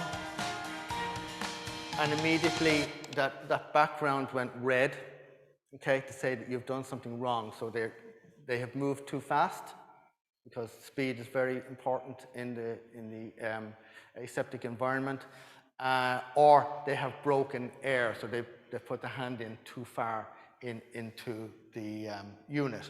So that's the immediate feedback that they get adds to the reality of that workplace experience. So when it comes to powder handling, barcodes, verification of codes, their instruction is on the wall again, and they perform the activities in there. Okay. So very, very, very concise activities, moving powders into place. And that's just very, very simple schematic there. Okay. So that's the message and the story that I wanted to bring here today. It is one that when it comes to developing something in VR, the principles of learning and the problem that you're trying to solve in the workplace are what's more important. From my perspective, from my workplace, ye guys, the techie guys, will actually make all of this happen on the basis of my instruction. So I will be outside at a stand for the next hour or so if anybody wants to have a chat about the experience in detail. Thank you for listening, and enjoy the lunch. Thanks, Alex. Thanks so much, Brennan. A really interesting case study, and I think it's an example of this need for technology to sort of fade into the background. For it really to operate, it should be something that people don't think about. It just works in the way they required for the learning. So, as I said, we are finished at 5 past there. Now, there's a paid lunch. Please try and stay in the room if you can, rather than disappear. We will start the next session, which is my much awaited, from my perspective anyway, marketing panel. We're going to start sharp at 1:45, so do try and get back in for that. Also, the draw for the 2 Pico sets, don't forget that. That's taking place down at the River stand, RIVR, towards the end. Do enter that. We're going to do that draw. This is classic late show technique, I know. We're going to do that draw during the 3 o'clock coffee break, okay? We'll do it live here on stage to get as many of you immediately after that break. But don't worry, if you're not in the room, I'm not that nasty. You will receive your prize. Don't worry. I think that's it. Enjoy the lunch. Come back here, please, for the marketing plan 1:45. Thanks, everyone.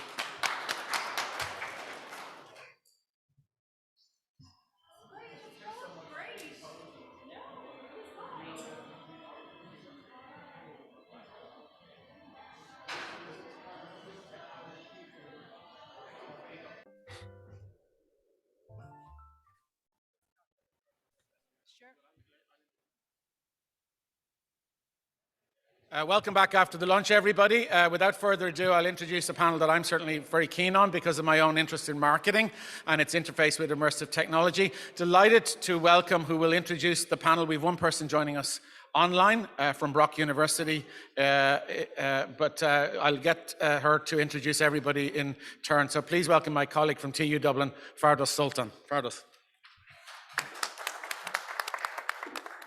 Thank you, Alex, and thank you all. You're very welcome to our marketing panel on the theme of how immersive technologies will power customer engagement. My name is Fardos Sultan, and it's my pleasure really to moderate this panel with such an amazing lineup of speakers. So what I'll do, I'll briefly introduce the speakers, but then I would also like you to go to the conference website to read their more detailed background.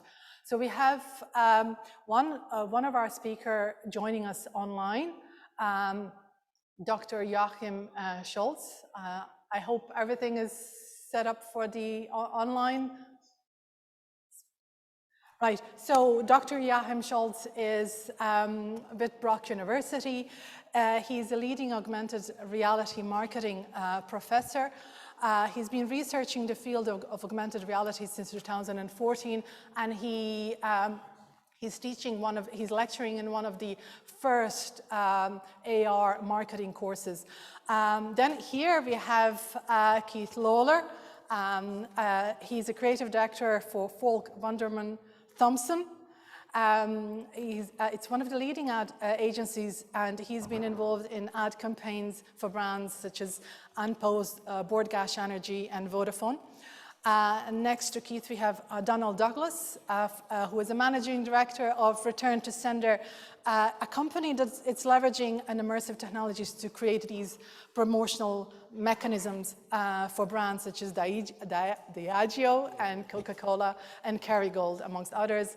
Then next to me, we have Nicholas Moreno de Palma, a chief commercial officer with Vologram, which is a Dublin-based startup company that leverages the content creation to bring this immersive solution to platforms. And last, but definitely not the least, Chupi Sweetnam. She's the founder of Irish Signature, a heirloom jewelry company. And her company was actually one of the finalists in the Irish Spider Awards this year under the category of the best use of disruptive technology, because they've applied an AR web app for their customers. So you're very welcome, and thank you for joining me today. So really what I wanted, the idea for today, I'll ask you 3 questions, but really I would love the audience to interact and ask the questions after that. So I'll start with Keith, if you don't mind. So what we're seeing really nowadays is that many brands are leveraging this immersive, engaging nature of AR and VR. But in your experience in ad space, what has been your experience? Are brands really serious, and are they kind of supporting that with the marketing budget as well? Thank you, Fardos. Yeah, I think brands really want to be part of the immersive space at the moment. Particularly the big buzzword at the moment is metaverse, and where are we going to show up in the metaverse and what we're going to do in the metaverse. For me, it all comes down to engagement, entertainment, and it has to be something that's going to bring customers in. It's like having the equivalent of a brand just showing up in the metaverse is the equivalent of just having a website on the internet. If it's not engaging, there's no reason for customers to be there. So from my experience, we're at my agency, Falk Wunderman Thompson, our parent agency, WPP, we've put together a team, a metaverse foundry team, it's called, of 700 people that are actively looking for opportunities within the metaverse and within immersive technologies to bring engagement for our brands. My own personal experience, we're constantly looking for and trying to come up with ideas that work in the immersive space, that really do leverage the medium of the metaverse and immersive technologies, but that really help our brands to be engaging and be engaging to their customers. My own experience is from a creative director in an ad space, but also my passion is music. And in 2018, I had a platform called First Stage that, again, for me, it's all about solving a problem. And the problem was that artists couldn't make enough money from performing live. But with immersive technology, you can actually expand that audience and reach a a far wider audience, creating more revenue for artists, so long as the experience is engaging. So for me, it always comes back to, it has to be an inspiring, engaging, creative idea that overcomes a problem. And are the companies supporting that in terms of the budget? Are they allocating proper, decent-sized budget to those campaigns? They want to. I think it's our job to come with really good solutions and really good creative ideas, and there will definitely be an appetite and a budget for them from brands. Brands are just, they're unsure about what the space looks like at the moment. So there is certainly budgets being allocated, but only for things that are right and work. I think some bigger brands, maybe international brands, are just showing up in the space, whereas in Ireland we don't have that opportunity. Budgets are a little bit smaller. We have to have a really good, engaging, creative idea before a budget will be allocated for it. Thank you very much. I'll turn now to Dr. Joachim Schultz online. I hope you can hear us. We have kind of fantastic. Thank you for joining us.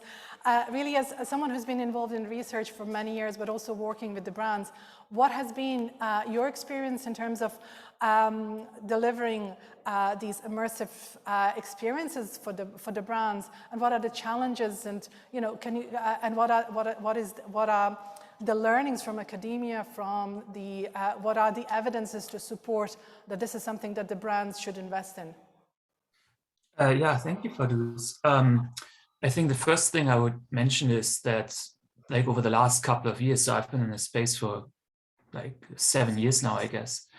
Over the last few years, we've seen something which I would say we're approaching maturity of the space, which sounds weird because, like, we all kind of at the same time arguing that brands should start experimenting more. But if you look into the structures and the ecosystems that have become available over the last couple of years, I would say we are almost approaching maturity of the system. I mean, look, we have a lot of great platforms where you can easily create AR experiences for consumers. Like just recently, Snap did some updates on their lens builders, and now they have a web interface for this as well. TikTok came out with their Effect House. So there's like additional ways of getting AR to consumers. Web AR, of course, has become very, very stable. We have a lot of platforms and services that help to kind of show AR to consumers in a more e-commerce setting. So Perfect Corp comes to mind, Shopify comes to mind, where AR is really baked into the system in Shopify right now. And then we have companies like, for example, Hologram and other places that help companies to really create the content. And there are automated processes coming available where you kind of easily transform 2D images or CAD images or CAD models of your products into AR.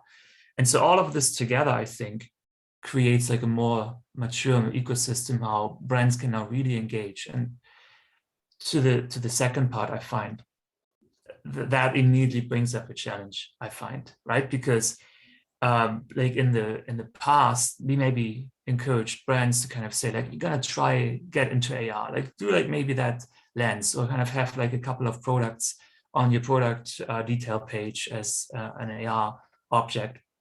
I think brands have to kind of now diversify a lot more, have a more diversified and strategic approach on how they use augmented reality. Not only doing like, here's like one little AR campaign I'm running maybe, or here are a few products I have, but really making sure that the entire catalog is on augmented reality or has AR objects available, having that linked through the e-commerce sites, but then also realizing that this is just one particular avenue of AR, like showing it on your product pages, for example, but also thinking about like, okay, like what is the way how I use AR in my mobile app, if I have one, or if I want to build one. How do I use AR on social platforms, and like what are the different things I can achieve through these different modalities of AR? So I would say like one of the key challenges you ask about for brands right now is to kind of really move towards more like this strategic approach to AR, and kind of thinking how I can use different elements of AR, like different modalities of AR, for like a more comprehensive AR strategy that kind of moves consumers through the entire purchase funnel, not only showing them a product, but also kind of getting them excited into the brand, also delivering them some way of kind of keeping engaged with the brand and building relationships with the brand, and create showing their creativity and their own persona with the brand. So I think there needs to be a more comprehensive approach that takes into account the maturing AI ecosystem. Yeah, thank you very much. And you mentioned how the brands are engaging in social media, they're starting the conversation, but oftentimes there is this gap between starting the conversation in social media and having the conversion. So where does AR and VR technologies, those technologies, where do they fit in? And what is the evidence that we can say, well, here we know this is working, it's bringing the customer to this kind of final product, to the final kind of step of conversion? Well, the conversion evidence, that is quite robust. I mean, like, it depends always a little bit on like what product or industry you're looking at. But I always kind of would say there's a range between, on the very low end, maybe 20, 50% lift in conversion rate, but you can also see like substantially higher lifts in conversion rates, like going up to like 250, even 400, 500%. Again, it depends on the industry, it depends on the product, it depends on how many competitors are using AR. Those values vary, but overall, there is a strong indication that AR converts better than just 2D images, better than just 3D objects on a web page. And then there's the additional benefits like lift in shopping sizes or in value of the shopping basket, lower return rates, cheaper production of digital content. So there's a lot of reason in terms of the ROI to kind of pick up on AR. My big point would be not to kind of stop there with thinking where AR adds value. Right? So AR can create a lot more value for both consumers and the brands when it comes, for example, to thinking, how can we be in the conversations, in the culture conversations with consumers?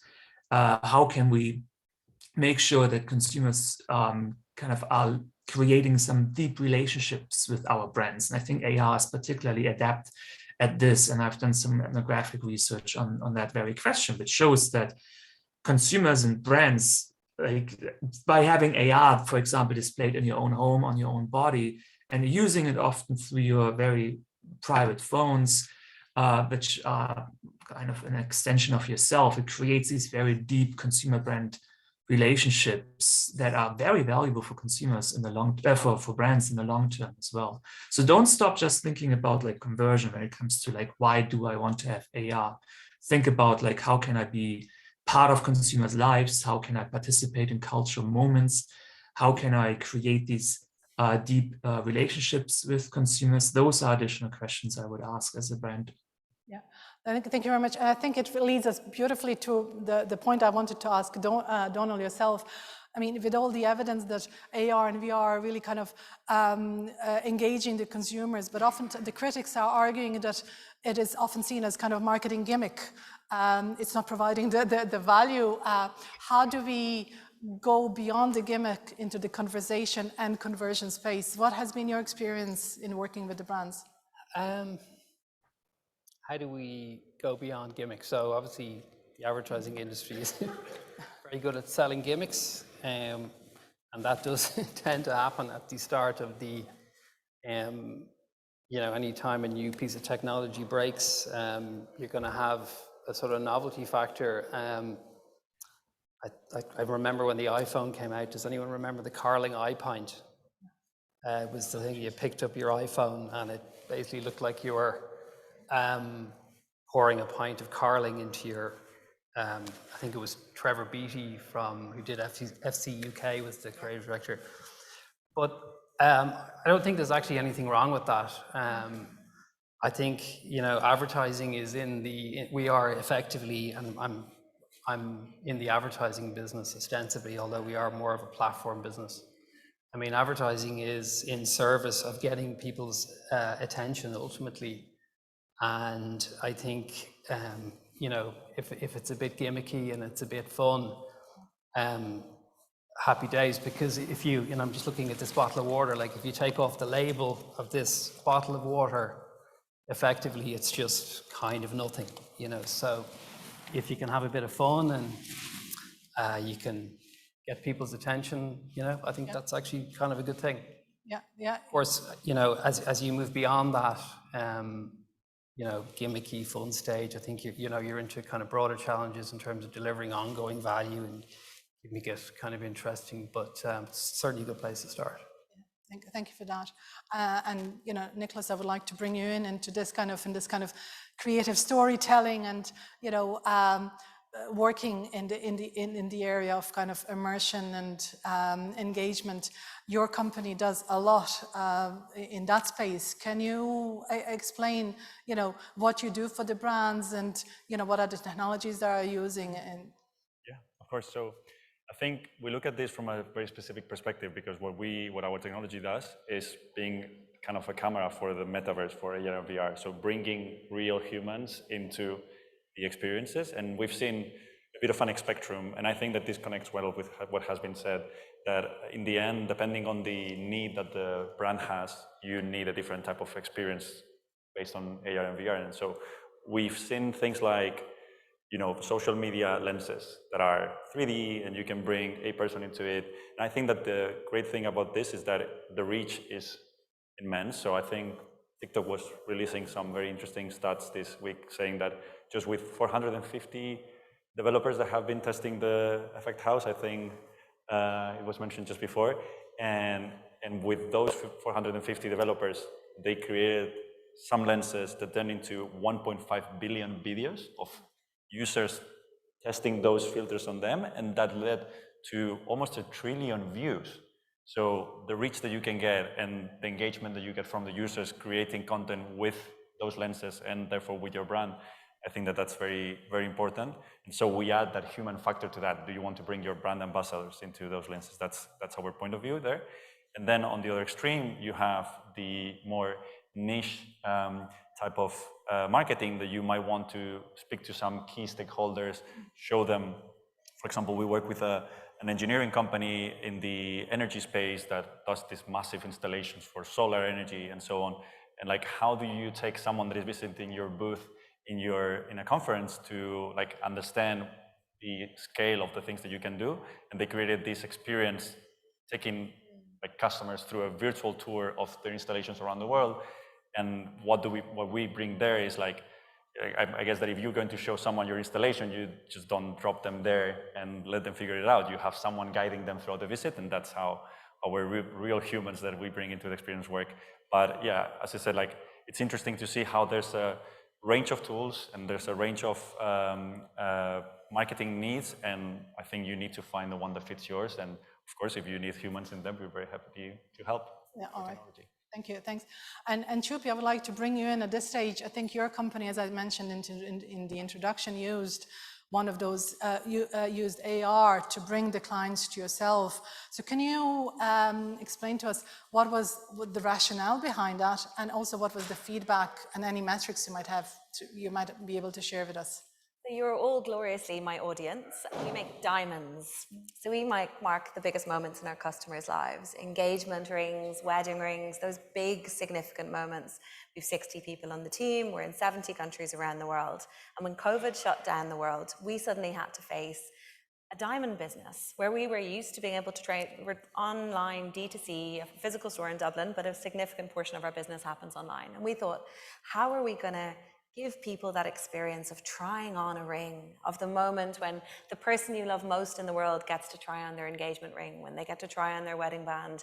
Less exciting for men. For most of you have one ring. For women, we have more moments in our lives to mark. And so we're really at Chupi about putting the user at the heart of the experience.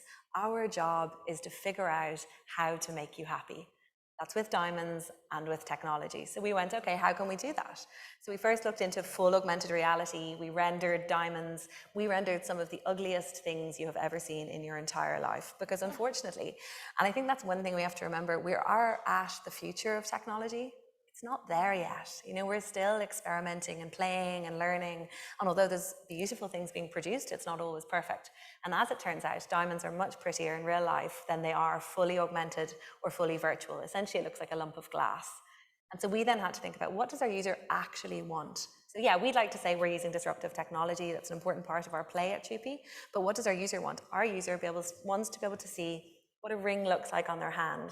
So what does it look like when I try on a cheapy ring? So we went to our first foray is essentially a beautiful web app. You can take a photograph of your hand and you can try on your rings.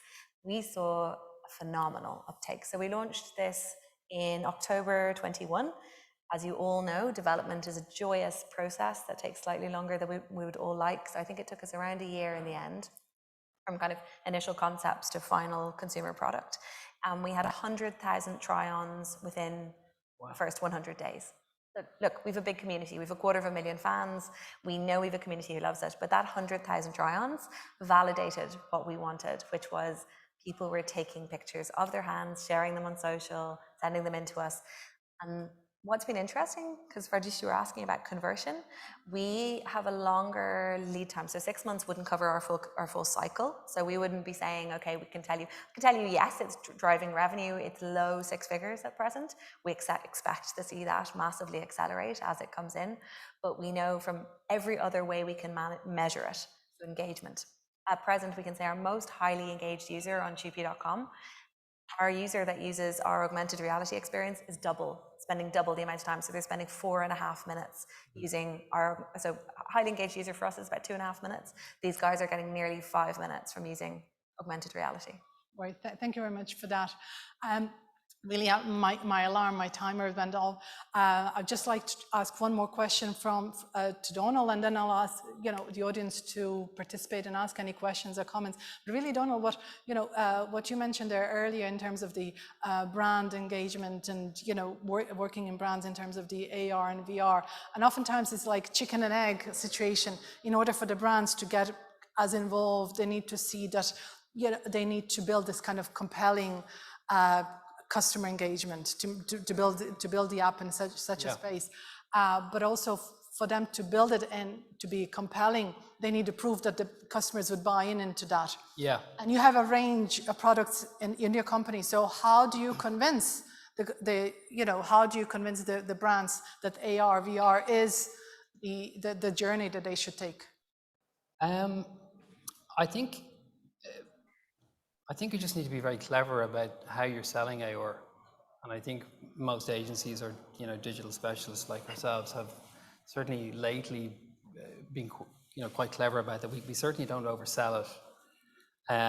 It's all about when we're filling out a brief, the client will say, what is the role of AR? So that is the starting point. So you basically build your kind of metrics around that. What is the role of augmented reality?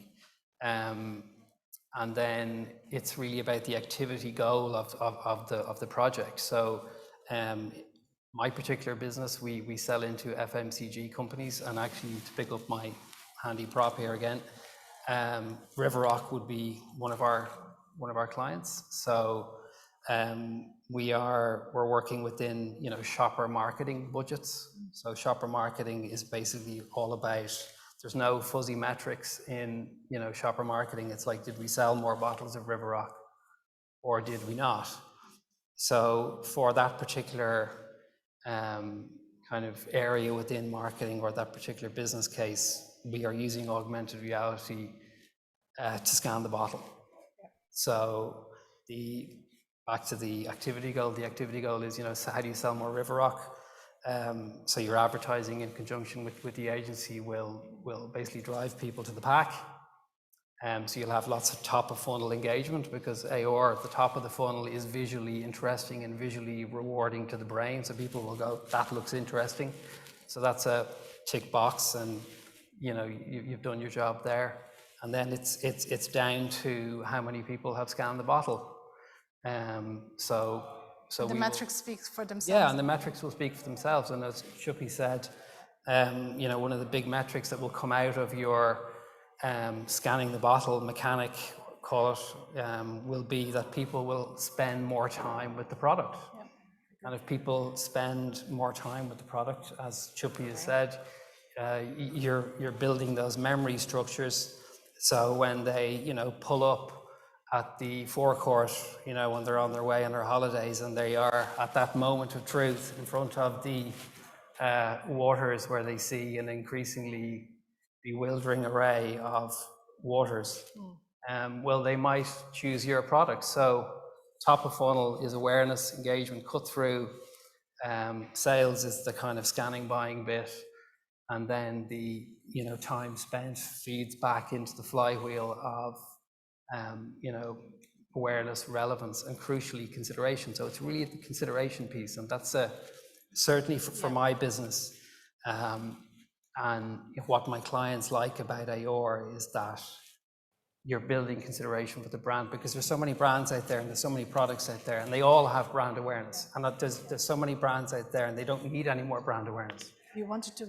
Yeah, could I add something to that? Both of your points there about dwell time and about how much time people are spending interacting with product, when there's an AR experience. On top of that, we experienced an incredible surge in dwell time with a press campaign that we did for Unpost a few years ago, where we put a really well-known artist performing his new single on top of a print ad. So the dwell time generally for a print ad in a newspaper is about 2.5 seconds. People see it, get it, move on. We got 12 minutes from adding an augmented experience to that press ad. So, when you talk about engagement with a product or with a brand, going from 2.5 seconds, which is a flash, and it goes in, but it doesn't stay, to really properly engaging with something. And I think the key is entertainment, and content needs to be engaging. There's that kind of shareability as well, and oftentimes brands are seen as the cool players if they tend to engage with that technology. I'm very much conscious of the time, so I would like to open the floor to questions from the floor itself for our panels. Don't forget, we also have online a panelist, Dr. Joachim Scholz. Oh, it's always hard being first. Someone be brave. Right, well, I just have final question. What are the opportunities, final opportunities that, in a few minutes, if all panelists, starting with you, Dr.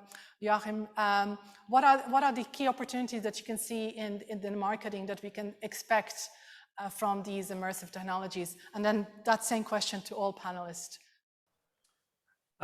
It took us in this panel about 20 seconds to mention the metaverse. My spin on that is maybe different from what most people understand of the metaverse. I'm particularly interested in the real world metaverse, which is for me synonymous with spatial AR.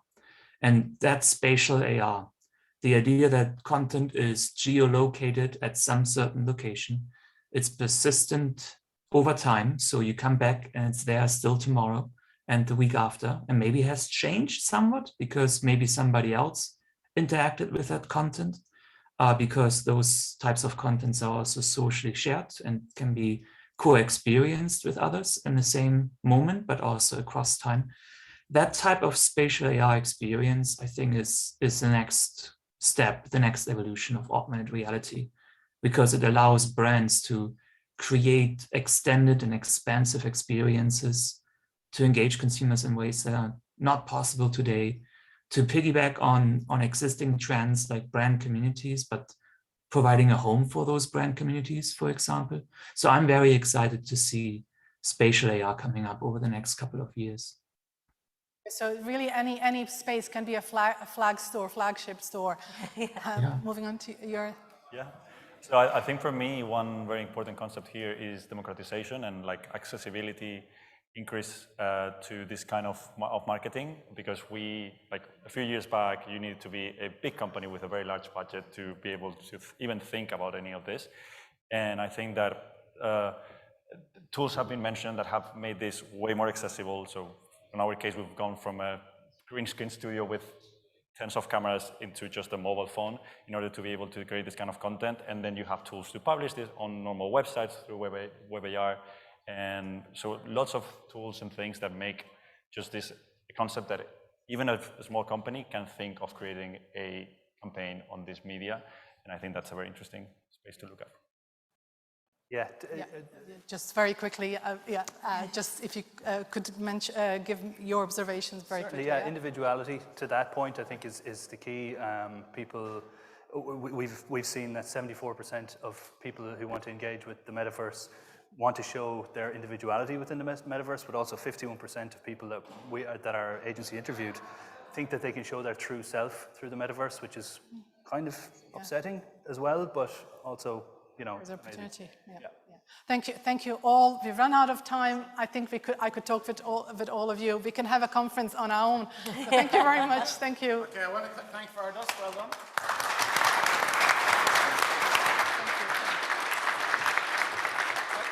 Thanks to all the panel. Yeah, it's a topic we can come back to. Don't forget, we're Zoom recording everything today, so in due course we'll be sending you the links for that, so you can catch up on that and link in with the individuals. I do appreciate. We're just not tight on the time, and you were 30 minutes, which was your allocated, so thanks so much for that. I'll let the panel exit the stage while I introduce the next speaker, so thanks everybody on the panel. And thanks also to I also want to thank Joe who's joined us there, and I think some of his students from Canada and the US were joining us as well, so that was pleasant to have him involved, and I know he's keen to get to Dublin next year. Hopefully we'll get a chance to welcome him. Now I'd like to introduce Francis Behan, who's the European Director of Corporate Innovation Systems and Processes at Corning Incorporated, the United States. He's going to have a short presentation, case study presentation, I suppose you might call it, on high-index glass portfolio to help accelerate mass adoption of augmented reality technology. So I'm a marketer, from the fluffy marketing stuff to this is proper science, proper technology, proper innovation in terms of how this technology will work and what Corning are doing to make the AR experience more seamless for consumers. Thanks, Francis.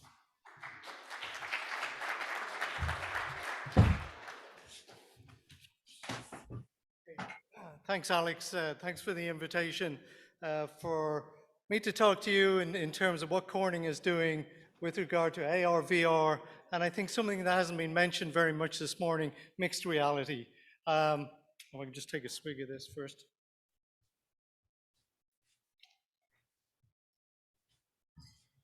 So I've made lots of notes this morning in terms of some of the terms. Where's the clicker? Some of the terms I've heard today are new to me. If I could just spend a few minutes, first of all, introducing Corning to you. You may not be familiar with the company. Corning has been in existence for 170 years. So let me just let that sink in for a minute. 170 years we've been making materials, glass, ceramic, and optical physics. We're an optical physics company. We're a global company. We've got over 50,000 employees worldwide. And in Europe, we've got about 12% of our employees are either doing research, development, engineering, and of course, manufacturing life-changing innovations. So you can imagine in 170 years, or over 170 years, we have a lot of experience of innovation. So with the afternoon session focusing on marketing and innovation, let me just point out a couple of the innovations we've been involved with. The first one, we were the company that invented the glass to go with Edison's electric bulb. It goes back that far. Another interesting innovation with regard to ceramic was the ceramic filter used in catalytic converters have been responsible for reducing auto emissions by 99% since the 1970s. Something that's close to me in terms of an optical physicist was we invented the first low-loss optical fiber back in the 70s and has been responsible for a lot of what's going on here today with regard to broadband and the innovation. I also teach innovation, and one of the things I talk about here is markets change over time, but capability development within an organization, whether you're a startup or an established firm like ourselves, is important to realize. We've mentioned the Gartner cycle this morning. We mentioned a couple of other things, something to keep in mind. We do have 5 different businesses or verticals in terms of the academic world. Display technologies, we make the highest quality glass substrates for LCD technology and other advanced displays technology. Something we might recommend Alex for next year to invest in so that the light doesn't affect our presentations. Optical communications, we supply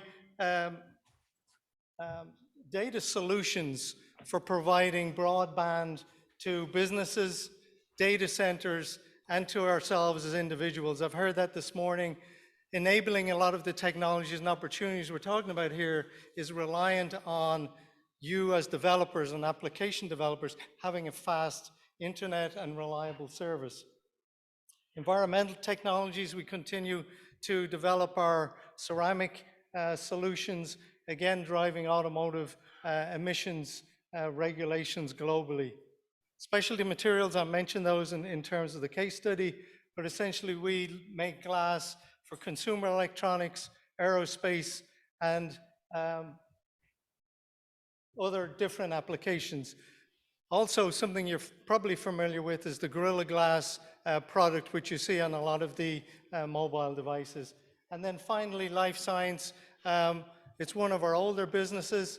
If you've ever studied the sciences, you've probably come across our Pyrex ware in the labs during your studies. All of these add up to our current markets. But what I want to talk to you about today is that relies on knowledge that was generated over the last 170 years. So we're, as an organization and you as a group, are looking at, well, what's tomorrow look like?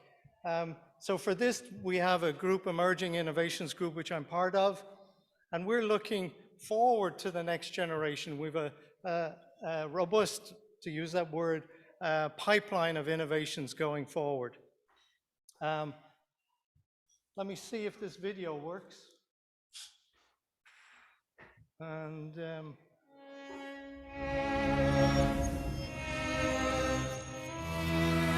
when you look at this, what do you see? You see a game you know, but what don't you see? The precise degree of spin needed to power a perfect serve.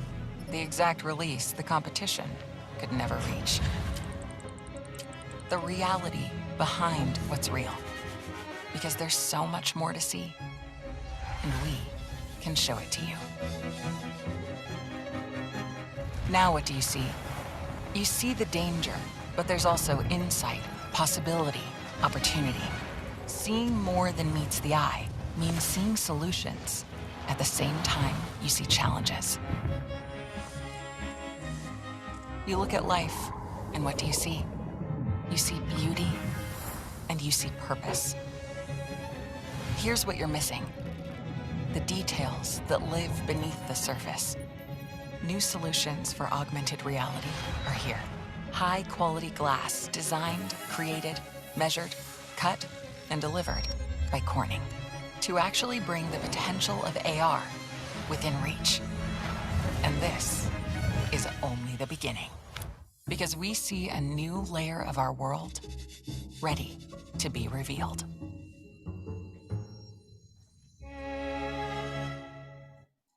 so this is the new reality. Hopefully you like the video. Whoops. This is what you're doing, and we're hoping to promote what we refer to here as the ecosystem. So we are a materials company. We're manufacturing the components, but we're also leveraging our capabilities to provide you with the next devices for the applications that you're looking to address.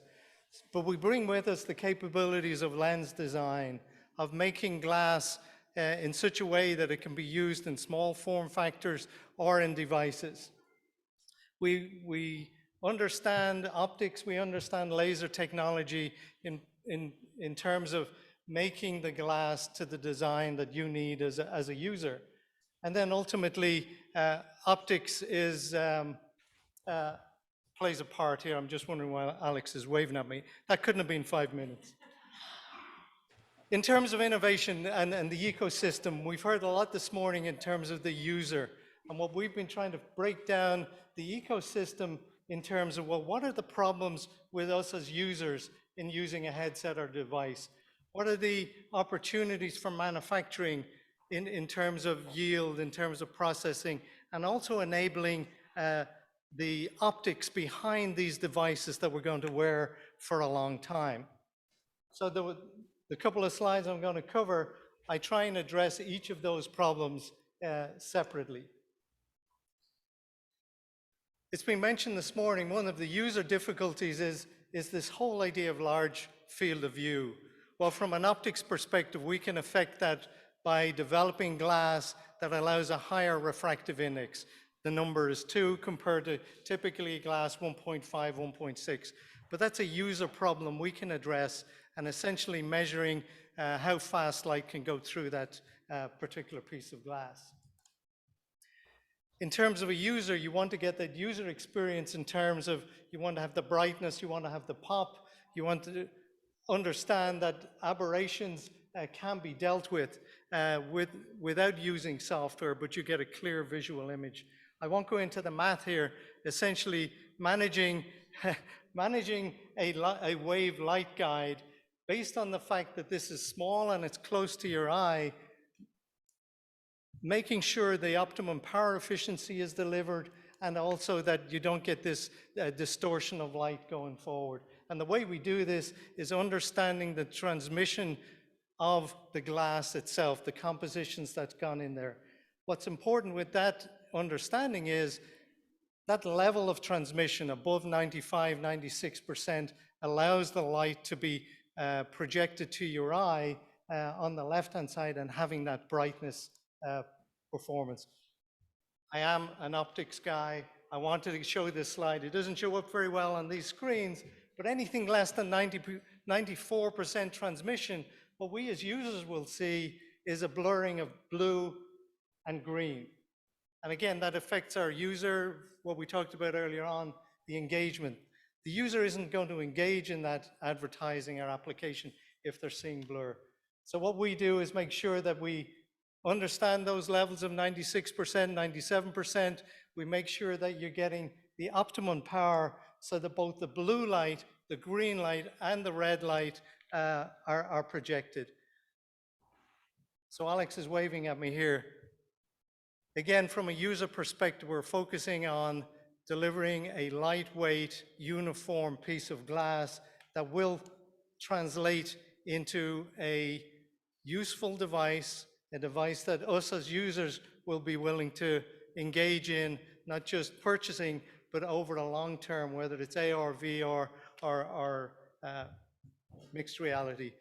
Corning, we're a technology company. We're the ones behind the applications that you're going to build here. Alex, I'm going to finish up here and hopefully be on time. Oh, you were waving at me. Well, anyway, this final slide, I'm emphasizing the optics behind the devices we're looking at are important. What Corning is doing is we're applying our glass understanding, our optics understanding, and providing you with a medium to do that. So let me stop there. I am around this afternoon. I'm willing to take questions. But with that, thanks for your attention.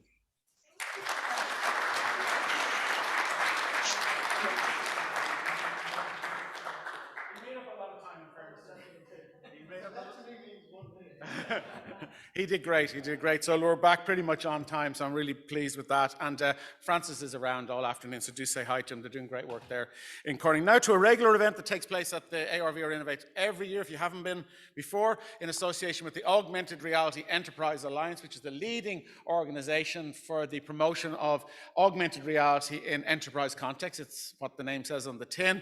I'm delighted to welcome on stage, and he'll introduce the panel, the Executive Director of the area, Mark Sage. Mark, thanks for joining us. We're going to finish at 3:05 no matter what on this one as well. Perfect. Come on, you need to come up. I'm not going to announce you up and do a dance when you come up. Come on. Just leave you stand. Something, yeah. Okay. I'll leave my computer here. Fantastic. But now we're getting on to the good stuff. Come on up, Ninos. Great, which place? Okay, Okay, we've also got Gary. Gary, give us a wave. Fantastic, I love it. He's got actually a tie on as well. That's unbelievable. So, welcome everybody. As Alex said, my name is Mark Sage, the Executive Director of the AR for Enterprise Alliance, global membership-funded, not-for-profit alliance helping to accelerate the adoption of enterprise AR. So if anybody, have a look on LinkedIn or have a look at the website, I'm happy to answer any questions. But to me, what we're going to be focusing on today It's about getting into the nitty-gritty and where AI is actually in the enterprise space and making a real return on investment. So I have a number of experts with me. Gary, I'm going to just quickly introduce yourself, and I'm going to ask you a question. So Gary, please introduce yourself. Let's make sure it works. Good afternoon, everyone. Can you hear me okay? Perfect. Fantastic. Hi, everyone. Apologies for not being with you in person this year. My name is Gary Smith. I'm Head of Asset Information for Dŵr Cymru Welsh Water. So we are the water and sewage undertaking here in Wales. We have 3.1 million customers, deliver drinking water to 1.4 million homes and around 500,000 businesses. There's about 830 million litres of water a day that gets delivered through nearly 27